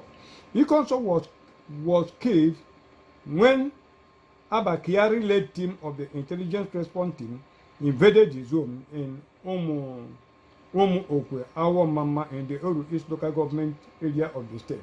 Meanwhile, APOP has vowed to avenge the death of the ESN commander Ikonso. Have you seen it? APOP have done what? Vowed. That is, they said what? They are going to kill Baby Ikonso with 2,000 heads of army and police people. You understand me? The report continues. It says the security forces were taking the threat seriously, and that was why the helicopters had been deployed in the state to provide surveillance as part of security efforts to prevent further attacks in the state. Have you seen it? How they are destroying our people. I hope the whole world is seeing and listening to what is happening. Now let's see this report. Ikonso killing. Police deploys surveillance helicopter in Imo over IPOP threat. Sahara Reporters of April 26, 2021. It said police authorities have deployed helicopters to Imo State to provide surveillance and prevent further attacks by gunmen on government establishment. This comes 2 days after the country home of the state governor, Hope Uzodinma, was attacked by gunmen. Some gunmen early on Sunday attacked the country home of the governor in his Omuma hometown of the Oru East local government area, killing 2 security personnel. Also on Sunday, the army stated that his troops and the police intelligence team killed Ikonso, known as vice president, and 6 IPOP commanders who worked for the Eastern Security Network in a raid the operatives carried out on the operational headquarters of the IPOBs to ESN terrorists in our Mama village. The army had confirmed that an officer and 3 policemen were also shot dead by the ESN during the gun battle on Saturday. The Director Army Public Relations, Brigadier General Mohammed Yerima, released a photograph of Ikonso with IPOB leader Nnamdi Kanu, as well as the shrine where the ESN and IPOB fighters reportedly gathered in Oru East. The army spokesman have revealed that they had been on the trail of Ikonso and other ESN commanders for weeks before he was finally captured. The attack on the governor's house followed the killing of a kingpin of the indigenous people of Biafra, simply identified as Ikonso Akaholiko. Ikonso was killed when Abakiari led team of the intelligence response team invaded his home in Omu Okwe, our Mama, in the Oru East local government area of the state. Meanwhile, APOP has vowed to avenge the death of the ESN commander Ikonso. Have you seen it? APOP have done what? Vowed. That is the state what? They are going to kill Baby Ikonso with 2,000 heads of army and police people. You understand me? The report continues. It says the security forces were taking the threat seriously, and that was why the helicopters had been deployed in the state to provide surveillance as part of security efforts to prevent further attacks in the state. Have you seen it? How they are destroying our people? How they are destroying our people? Have you seen it? The same Nnamdi Kanu that is working for the federal government of Nigeria and his international white masters. Look at it. That did what? Set up Ikonso to be murdered. It is still on account of that helicopters were doing what? Deployed, and the extermination of our people is being carried out. Have you seen the dilemma of where we are in? And now look at the other report of how Ikonso was killed. Look at how he called. By his brother. Look at the report. He said ESN commander Ikonso was killed in presence of wife, kids, brother. This is New Telegraph of May 22, 2021. He said, against report from the Imo State Joint Task Force that one of the leaders of the Eastern Security Network, Mr. Anayochukwu Nwokike, aka Ikonso, was killed during exchange of gunfire between the outfit and security operatives. Elder brother to Ikonso, Mr. Anoleka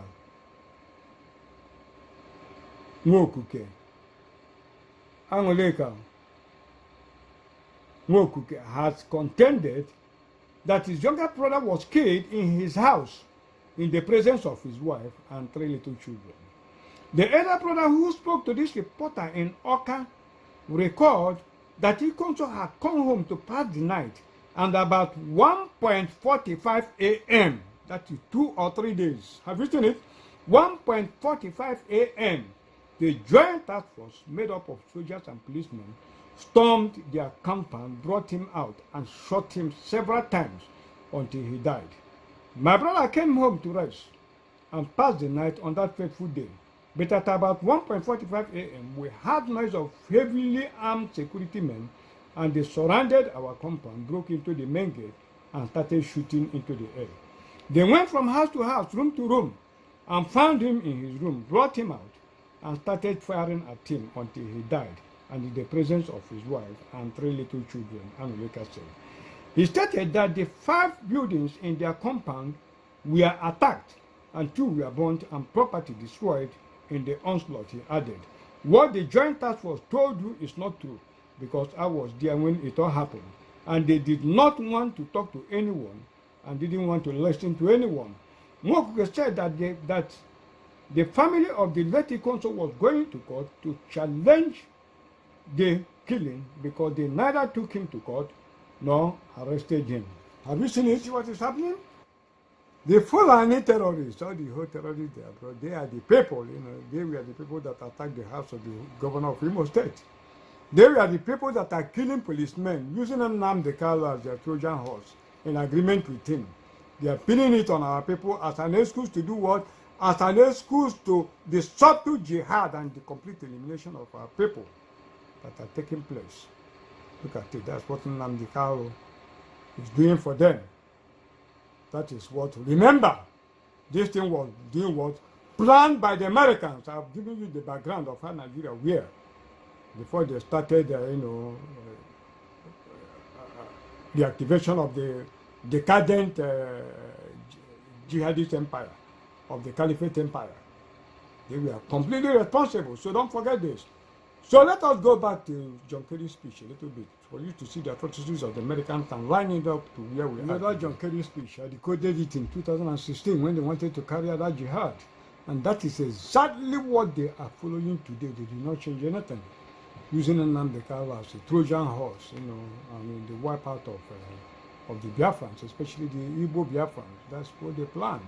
And decoded, our people, they are joking. They don't know the actual dilemma that confronts them today. So let's go back to that John Kerry speech a little bit. Let me bring out the present situation and what has been happening, what they are actually doing in the event that we have been evaluating. Now let me quote John Kerry. He said, quoting him, he said, "But we also know that beating Boko Haram on the battlefield is only the beginning of what we need to do. As the American writer Henry David Thoreau wrote, there are 1,000 hacking at the branches of evil to only one who is striking at the root." End of quote. Then he continued, "So we have to strike at the root cause of violent extremism to win the struggle for the future nations. To win the struggle for the future, nations need to do more than just denouncing bankrupt dead-end ideologies that the terrorists support.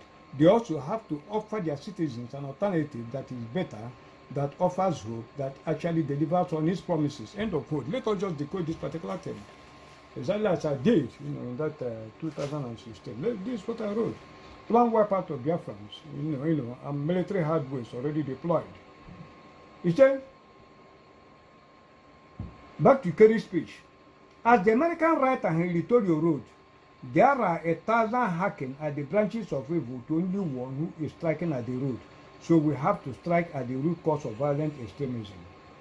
Elder statesman and prolific writer Arthur Aguncha Nwankwo, in one of his numerous published articles, writing on this same Buhari and the role he played in the massacre of Biafrans,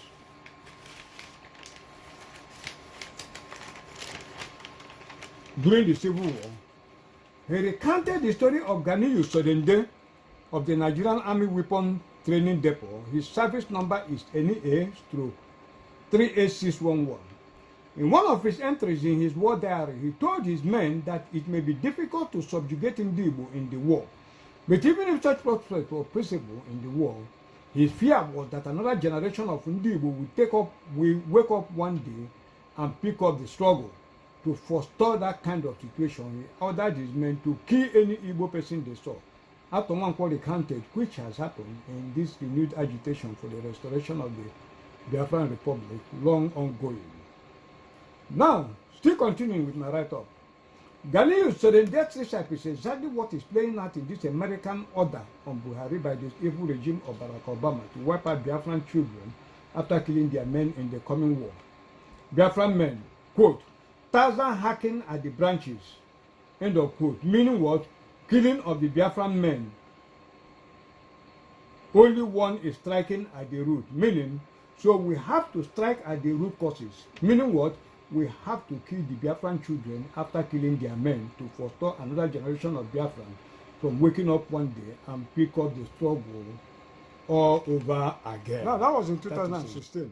How is it playing out today? We have already witnessed, to what self-evidence of what I wrote in 2016. Look at it. Nigerian soldier leaks shoot at site order. Advises Olu residents to relocate. This is Sahara Reporters, New York of May 8, 2021. You say what? A yet to be identified Nigerian army soldier has warned residents of Olutan in Imo State to either relocate or be vigilant, as some personnel had allegedly been given a shoot at site order in the ongoing battle with the Eastern Security Network operative.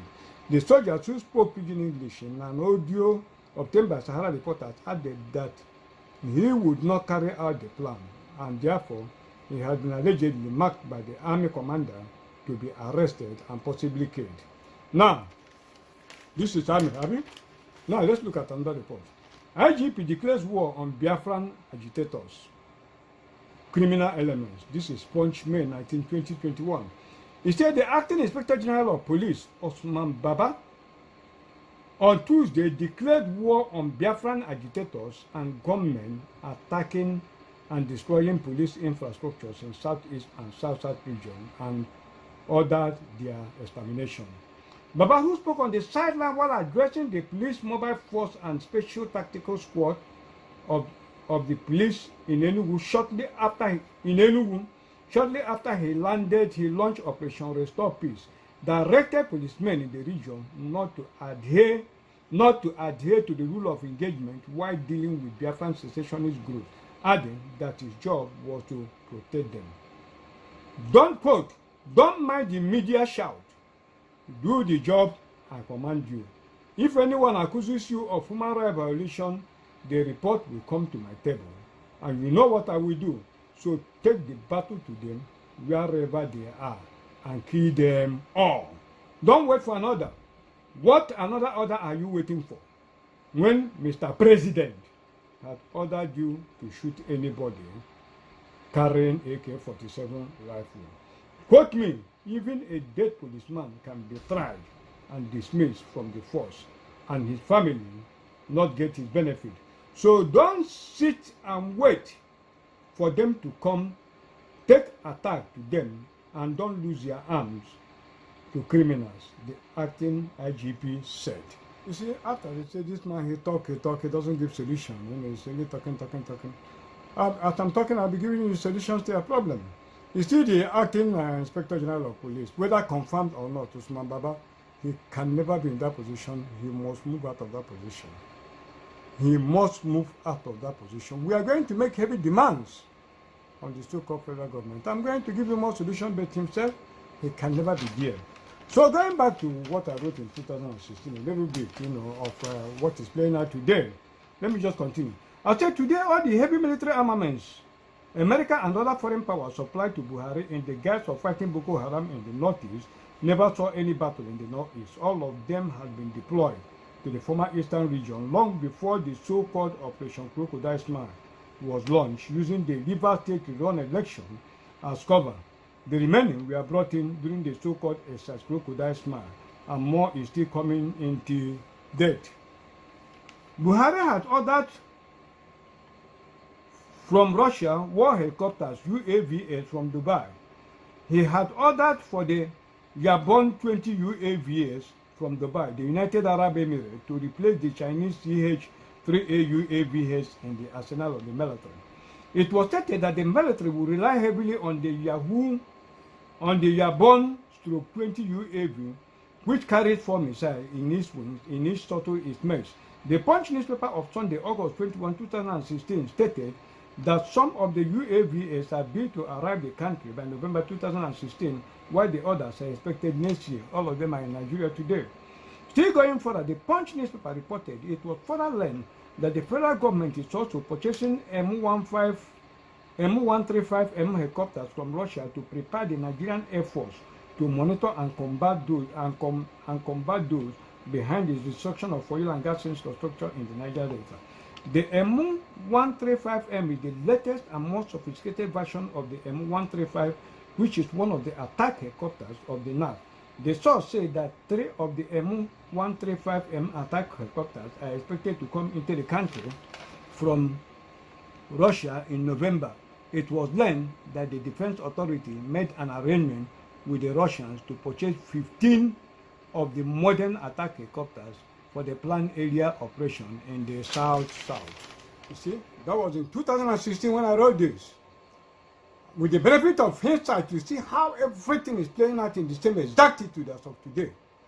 That they are playing out, you know, using the IPOP as the Trojan horse, you know, the main subterfuge to hide and deceive our people and slaughter them, you know, without any saving grace from them, because their attention will be fixed on what IPOP is doing. Have you seen it? It's Trojan horse. I told you 2 Trojan horse that will be vacated before Biafra will come. One is Nnamdi Kanu-led IPOB. The other one is what?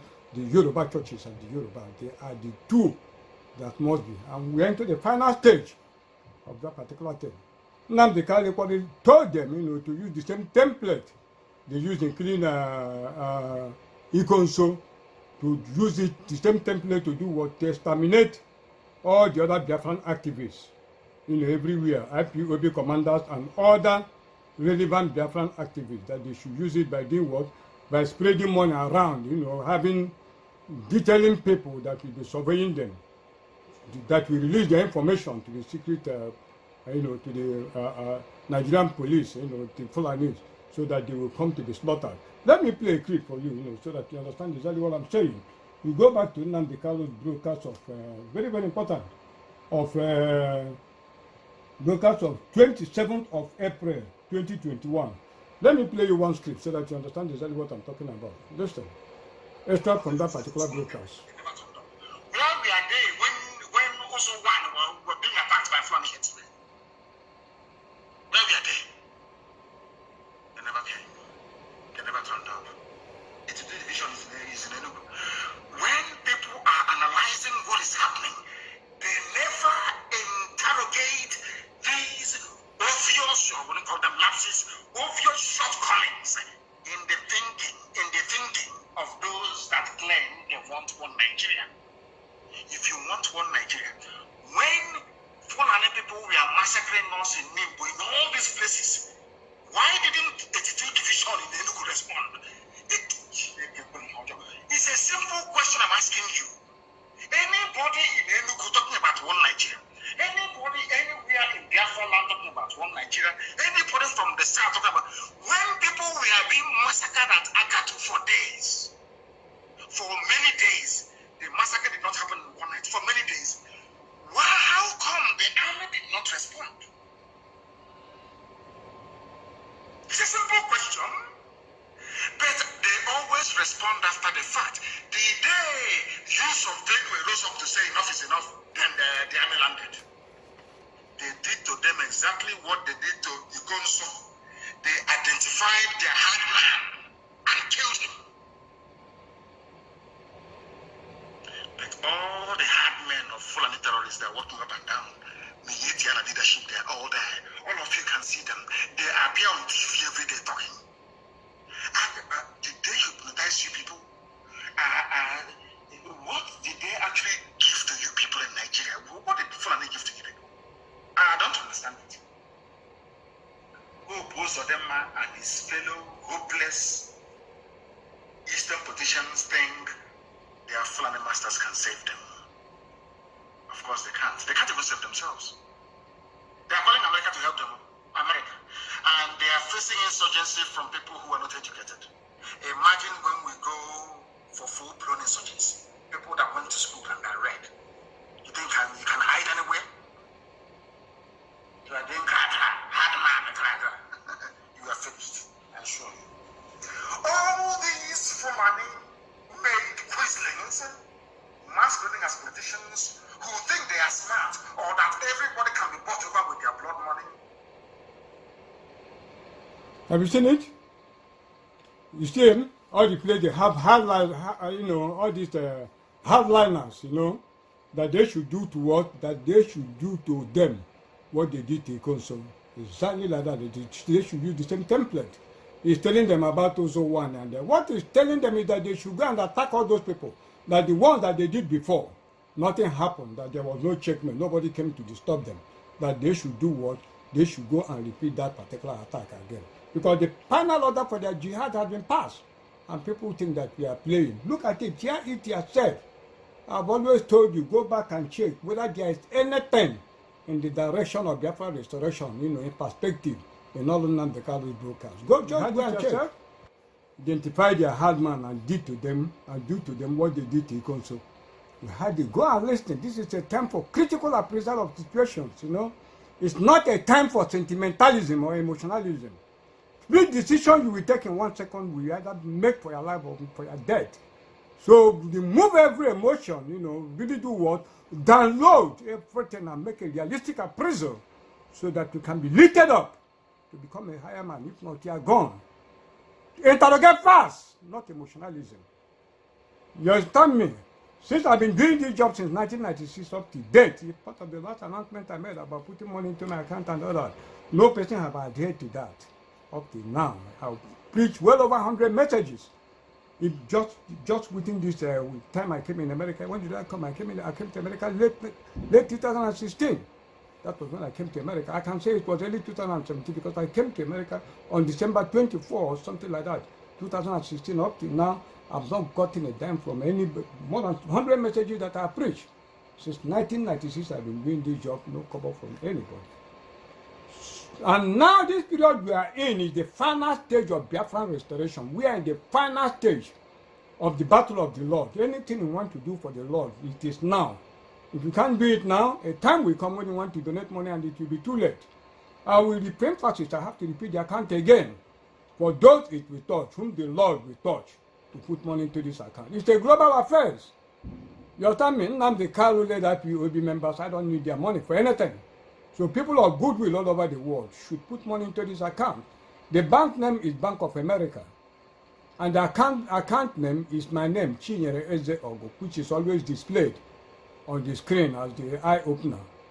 You understand me? Eye opener messenger. So the account name is my name, Chinyere Eze Ogo. The account number is 4460401997555. I repeat, account number 4460401997555. The routing number is 05200163. I repeat, routing number 05200163. Then the Swift code.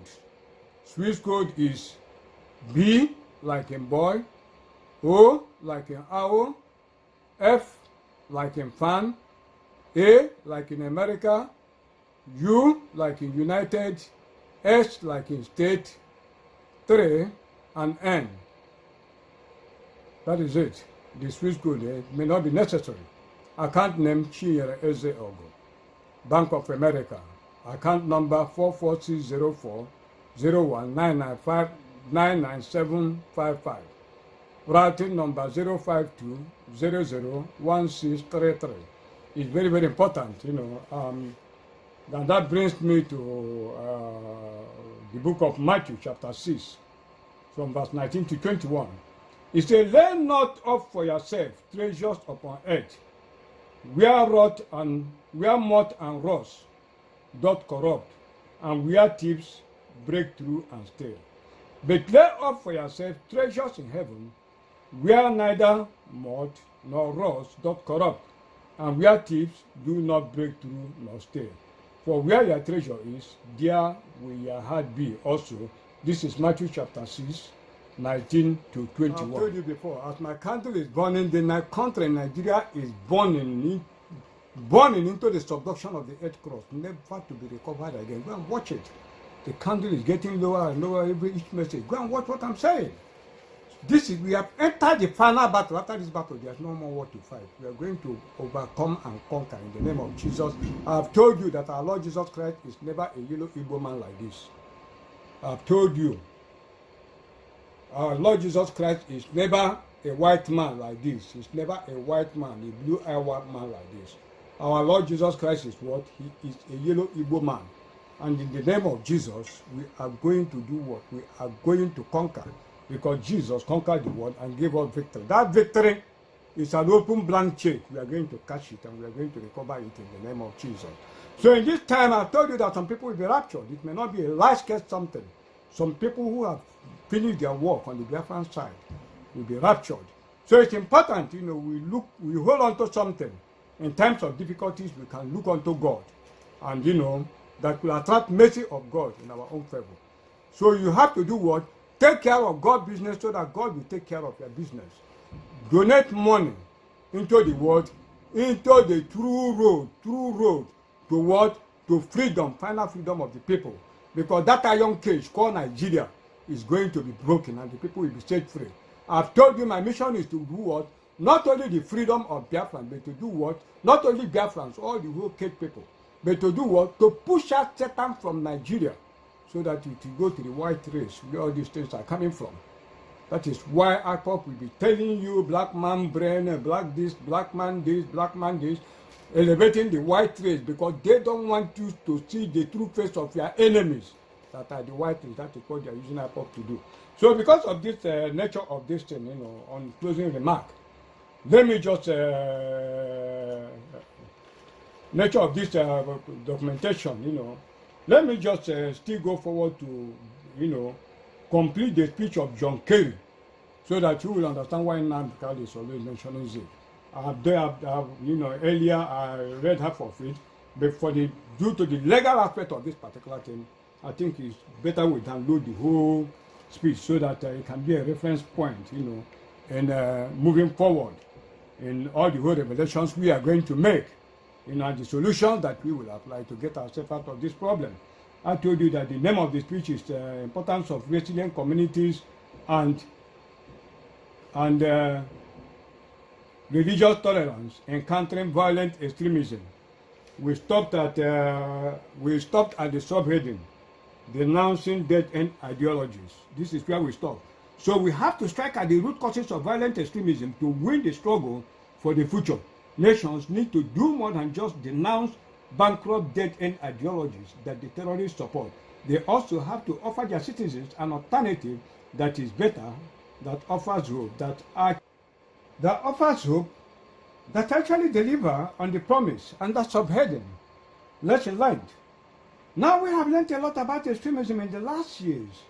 We obviously have been consumed by the fight against it since 2001 when out of the blue the attack in New York took place.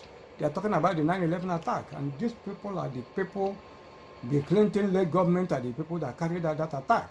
I'm repeating this thing because then they cannot find this speech in the internet. That's why I'm giving the complete speech because of the decoding we are going to do in going forward. Took place. People join violent extremist groups for a number of different reasons, and some obviously do so against their will. John Kerry continues.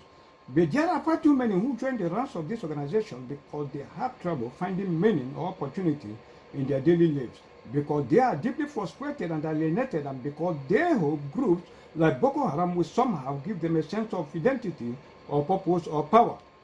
We see this in every part of the world, whether we are talking about the Lake Chad Basin or in Sahel or a village in the Middle East or a city in Western Europe is the same. When people, and particularly young people, have no hope for the future and no faith in legitimate authority, when there are no outlets for people to express their concern, then aggravation festers and those people become vulnerable to outside influence. And no one knows that better than the violent extremist group, which regularly use humiliation and marginalization and inequality and poverty and corruption as recruitment tools. These are signals of what they will apply to the Biafrans, and that is what they have been doing. Still continuing with the speech, you know, war against corruption. So one of our central tasks, and almost every single religious leader I just had in the other room talked about this task, has to be to remove the vulnerabilities in our own positions, meaning what they are applying to others should not apply to them. I'm still coming. To effectively counter violent extremism, we have to ensure that military actions is coupled with a reinforced commitment to the values this region and all of Nigeria has a long legacy of supporting. Values like integrity, good governance, education, compassion, security, and respect for human rights. Values that the terrorists don't just ignore, my friends, but values that they desecrate and try to destroy at every turn that they can. So to start with, it is essential to build and rebuild trust in government, trust in the military, trust in law enforcement community, wherever that trust has been diminished. The fight against corruption has to be a global security priority of the first order. And we all of us, particularly those nations like mine, that have so much more than other countries, have an obligation to help those countries to avoid the downside of what happens when you are left on your own. Bribery, fraud, other forms of venality endangers everything that we hold dear everything that you value. Everything that you value. They feed organized crime. They ignore aware nation states. They take away the legitimacy of a nation state. They contribute to human trafficking. They discourage honest and accountable investment, and they undermine entire communities. And despite recent progress as a global community, we are collectively not yet doing nearly enough to clean up and improve governance globally. And that needs to change. We all pay for corruption, folks. We all pay for corruption. Corruption costs the global economy an estimated $2.6 trillion a year. That is $2.6 trillion that could be going towards infrastructure, towards healthcare, towards education, food security, other initiatives. Any number of areas where we know we need money to be able to make the investment that give young people that sense of future. But let's be very clear, corruption is not just a disgrace and a crime, it is also dangerous. There is nothing more demoralizing, there is nothing more demoralizing, more destructive, more disempowering to a citizen than the belief that the system is rigged against them. They believe that the system is designed to fail them, and that people in position of power, to use a diplomatic term, are crooks who are embezzling the future of their own people. U.S. support for Nigeria, that's under subheading. Now there is something that your president, President Buhari understands very, very well.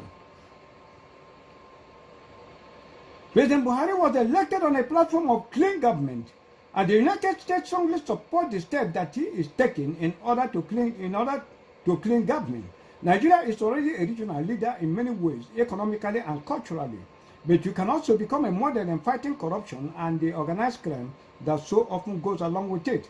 And you have made a terrific start, a strong start at all levels of government. Already, President Buhari is working with civil societies to encourage official transparency and accountability. It is so important to restoring trust among the people. His administration has taken important steps to prevent the theft of public funds and to recover stolen assets. Last May, I joined him at the Anti-Corruption Summit in London, where he announced that Nigeria will join the Open Government Partnership, a step that will further strengthen the country's anti-crime efforts and advance institutional integrity, economic development, and citizens' engagement. Now, of course, building public trust in government also requires cooperation from law enforcement and the military. It is understandable that in the wake of terrorist activities, some people are tempted to crack down on everyone and anyone who could theoretically pose some sort of a threat. I caution against that today. Extremism cannot be defeated through repression or just creating fear. Fear instead, through repression, invites not confidence, it invites contempt. It creates terrorists, trust creates citizens. Progress in this fight against corruption is going to go a long way to bringing Nigeria closer together and creating confidence in the integrity of government institutions. And it will also unleash the enormous potentials that you have for economic growth, which exists in every single part of a country. And that would obviously be good for Nigeria, good for Africa, but be a good everybody else in the world. Any government's most basic duty is to meet the needs of its people, and good accountability government, just plain old governance, is basically key. But it is not the end of the story. In this country, more than 60% of your population is under the age of 25 years old. So it matters to all of us whether or not these young people are able to gain access to education and jobs that will enable them to contribute to their communities in beneficial ways. Another subheading, because these are very legal documents to use and do what? To use and derobe the monk, and force the monk to dance naked in the marketplace. That is why it's essential to download all this so that we will be decoding it to see. When you look at it, it appears to be a very simple, peaceful, harmless write-up. But it's a very dangerous coding, just like Nnamdi Kalu's broadcast. All his broadcasts are coded messages that you can't even understand, unless you have that divine intuition, and you're able to know the things of darkness, So that's a subheading. It's a dwindling economic fortune. Continue with John Kerry's speech. We also know that the economy in this country has been hurt by the fall of oil prices and by shortages of infrastructure, especially in energy. A modern economy must have access to power. It needs ample grid capacity. The grid has to be able to deliver electricity to all parts of the country in order to keep the lights on, in order to enable a company to work, in order to build a factory, in order to let a business thrive. And it has to be supported by enough roads and bridges and rail lines and port facilities to connect people to consumers with as little delay and expense as possible. When they are looking at him, you think it's a coded signal. He's telling them to deny all this access to the Biafrans and do it in the territory of the Fulanese, in order to checkmate the Biafrans. Still continuing, with what he said. He said, but the modern economy also requires investment in these people. That is the key, in schools at all levels and in programs that train and prepare graduates in order to be able to compete in the global marketplace. That is why the United States is partnering with the Nigerian government and international donors to open temporary schools and other non-formal learning centers, places where, in addition to traditional schooling, displaced children are given access to meals, counseling, and other social services that empower them to be able to learn and to be able to grow up and be full citizens. At the center of that effort is a goal that I know is shared by so many Nigerians, including President Buhari, and that is giving women and girls an equal chance to compete in the classroom and in the workplace. I was really pleased to hear about the initiative that His Eminence the Sultan has launched to invest girls' education, including setting up a women's college of medicine. When women are educated and empowered, societies are more productive, more democratic, more inclusive, and far more prosperous. And that is a fact undeniably in country after country. So, my friend, improving governance and providing opportunities for all are two important pieces of the puzzle. The final piece that I want to mention today is the importance of building bridges to tolerance and acceptance. And that is another area in which Sokoto serves as a model for the region, for the country. Now watch why Nnamdi Kanu must always mention Nnamdi Azikiwe or Ahmadu Bello. This is the engine, this is the brain boss of the whole thing that they are doing. Now look at it, watch now. Watching, going on with John Kerry's speech. He said, I mentioned Ahmadu Bello at the beginning of my remarks. And there is an old story that I am sure many of you have heard at one time or another. I heard His Eminence use the words a few minutes ago when we were in the meeting we were in. Shortly after Nigeria's independence, the country's first president, Dr. Nnamdi Azikiwe, who had met briefly with Mr. Bello to discuss Nigerian future and way to overcome the deep-seated ethnic and religious division that existed then. And as legend has it, President Azikiwe proclaimed, quote, let us not forget our differences, end of quote. And Bello countered, no, let us understand our differences. And that is what His Eminence, end of quote. Now, continue. And that is what His Eminence said. He said, quoting the Eminence, it is by understanding our differences that we can build unity throughout Nigeria, end of quote. Now, let him produce this legend story. Where was this speech made? Let John Kerry produce this thing. Continue. This is the code for the signal. When we are decoding it, understand it. That's why he must mention Nnamdi Azikiwe or Ahmadu Bello in every broadcast that have to do with decoding of this with passing signal. I preach more since I started these messages. I preach are accountable. How many times I mentioned it? Unless when it is necessary and very relevant. But go and look at it when it's passing the other. That is what you will do. Now look at it. Peaceful coexistence and that's subheading. Equality and tolerance, justice and mercy, compassion and humility. These are values that transcend religion, ethnicities, and all kinds of moral code. They are certainly in keeping with the teachings of Islam that have enriched the world for centuries. Now, this is the bomb where the order for jihad or the massacre of the Biafrans, when we decode it, you will understand. Quoting him, and he said what?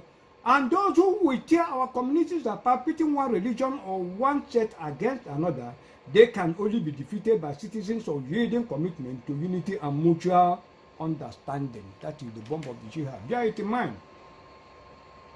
And here underscore, breaking the cycle of violence requires treating those who escape or the threat from Boko Haram, and particularly those who were abducted against their will with sensitivity as they try to return to their old communities. Welcoming these individuals, especially women and girls, back into society safely without the threat of continued violence or discrimination, and ensuring that the millions who have been displaced here in Nigeria and throughout the region, that they get the humanitarian and government support that they desperately need. That is the only way to move a community forward beyond the turbulence of these times. That is something that the United States is working very, very hard to support, and we will continue to work with you as you engage in this extremely important work. And that's subheading, empowering of citizens. My friends, all of these efforts, fighting corruption, promoting good governance, promoting opportunity for men and women alike, showing compassion and understanding for fellow citizens, even when it is difficult, all of these things will do an enormous amount to reduce the threat that is posed by violent extremism and prevent it from re-emerging in the future. Prevent it from re-emerging in the future. He's talking about the Biafrans. Still quoting him, he said, this is the way you invest in a future that is free from violence and provides you with the stability and the peace that you so desperately want. That is checkmating the Biafrans, is what he guaranteed this thing. Continue. But they also work the efforts in their own right. It is amazing what can be accomplished when people are empowered to succeed. Consider the difference that a young man named Sayed, who is here today, has made in his community. Sayed, thank you so much. Sayed grew up in an impoverished community in northeast Nigeria. Conflict was very common in his neighborhood, and Sayed came to believe that poverty was largely to blame. So he wanted to turn that around when he turned 18 years old. He began to volunteer with a non-governmental organization that provided micro loans to help women start their own businesses. Later, while studying for his undergraduate degree, he led a UNICEF team that educated youth about reproductive health and AIDS, and through his work, he developed a new understanding of the lack of trust in government, of the prevalence of corruption, and the need for transparency and accountability. He started working with the Federal Inland Revenue Services, the FIRS, leading public campaign to empower taxpayers to check on spending activities of tax officials and monitor for fraud. He spent years with the FIRS here in Sokoto, and he was honored multiple times for the mechanism that he introduced to improve fiscal transparency and openness in the tax process. And CS work to address fraud and corruption continued to this very day. Not too long ago, he launched a website called Follow Taxes, that help Nigerians who cannot afford a tax consultant understand how to pay what they owe and avoid being taxed under false premises. Now, certainly, Said could have chosen a lot of other things to do. He could have pursued a very different path. Others who grew up in this situation have chosen a lot of worse ways to air their frustration. Instead, Said has dedicated his life to finding solutions, and his work has helped millions of fellow citizens. He didn't accomplish what he has done by accident. He did it with hard work, compassionate mentors, a solid education, and the help of government programs and initiatives like the Washington Mandela Fellowship, for which he was selected in 2015. Still, Said's story frankly shows us what is possible when people are given the opportunity to explore their dreams and act on their ideas. It shows what is possible when people have a stake in the community, and when they are able to have confidence in their future, a citizenry that is inspired, engaged, and empowered to take on whatever challenges society confronts. That is the way it was. That is what Ahmadu Bello and many Nigerian great leaders have worked to pursue, and the same goals should guide all the steps that we take today. That is how we will build strong, resilient communities. That is how we will pull off terrorism by its roots. That is how we bring about the future that Nigerians and people everywhere deserve. And working together, the United States, Nigeria, and our international partners can make this happen. That is the end of his speech. Now, do you know what to say? Let me just run a little bit decoding for you before we enter into the main thing, going forward as we continue with the next edition, so that, because this one is already too long, so that we can be able to do a lot of things. You know what he said here? He said, and said work to address fraud and corruption continues to this very day. Not too long ago, he launched a website called Follow Taxes. Do you know what he's saying? He is telling them to impose heavy taxes on Biafrans.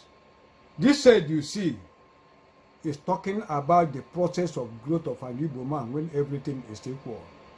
You know, the Igbos, the Biafrans, you know, all this mentorship. When you don't have money, have an in-law who is doing one business or the other, he come and pick you and train you in that business and all that. When you serve the number of years, then your master will settle you and all that. He is telling them to block all those avenues completely. That is what he said, and that is what Ahmadu Bello, he said as his conclusion, he said, and that is what Ahmadu Bello and many of Nigerian great leaders have worked to pursue, and the same goal should guide all the steps that we take today.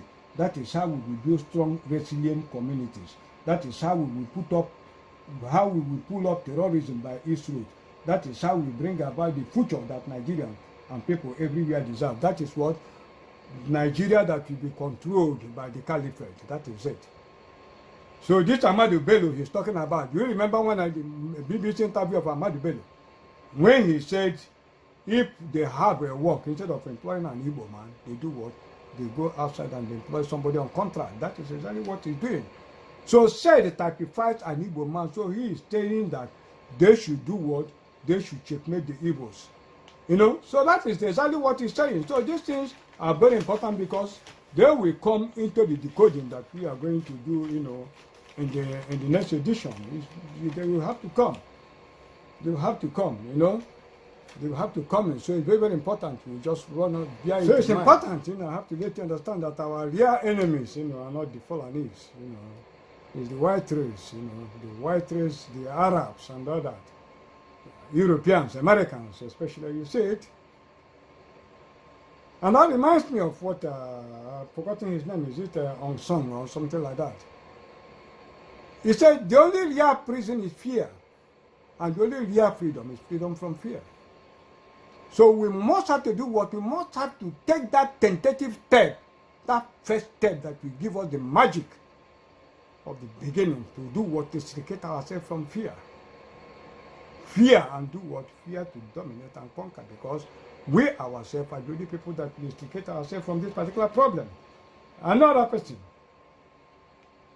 What is Zik that they are calling every time? You see when he mentioned Ahmadu Bello. Zik said the challenge of Nigeria as a free state in 20th century Africa is the need to revive the stature of man in Africa and restore the dignity of man in the world. And to your memory, that is what we are going to do in the name of Jesus. This edition is already big, you know. So to the spirit of our ancestors, we are going to do what? We are going to restore the dignity of the black man in the world. And that is what, by the restoration of the ancient Republic of Biafra, we owe them as a duty, and that is what we are going to do. And in the name of Jesus, we are going to conquer. In the name of Jesus, you know, not to call Kadiama, we will do what? We are going to conquer. So we are going to now move forward to see some other collusions, you know, collaborations of the American CIA, Britain and France. Then we will apply what? The solutions that is going to get us out of this problem. Now, further decode of John Kerry's speech to expose how a sitting American president, the then President Barack Obama, with his CIA hawks, you know, plotted the jihad that is going on in Nigeria as of today. Going back to that decode, going back to John Kerry's speech, and the decode I made in 2016, different phases of the strike forces they will use in Biafra land and their mission. That's my heading. Then, quoting John Kerry, now certainly northeastern Nigeria is not the only region that is plagued by violent extremism. And sadly, Boko Haram isn't the only terrorist group that we face in the world today. End of quote. Do you know what it means? It means that Nigeria is not the only country in the world where they are facing this kind of challenges. And that Boko Haram that they established in Nigeria to handle this particular Nigerian challenge is not the only terror group they have established to deal with similar situations in other parts of the world. Still going further, he said, quoting him, he said, earlier this year, an Islamic militant group linked to Al-Qaeda killed 30 people when they bombed a hotel in Burkina Faso over the 6 months of 2016. The Law Resistance Army abducted more than 500 people, mostly in the Central African Republic and the Democratic Republic of Congo. And just a few days ago, Al-Sahab militants killed 15 people and injured more than 80 when they detonated an attack near an open market in Gakayo in Somalia. And terrorists from or inspired by Daesh have carried out vicious attacks in Europe, the Middle East, South Asia, and the United States of America. Do you know what it means? It means that there are already different categories of their London terrorist group, military groups. Boko Haram, whatever one choose to call them, whether Boko Haram or Jihadist, but one thing is common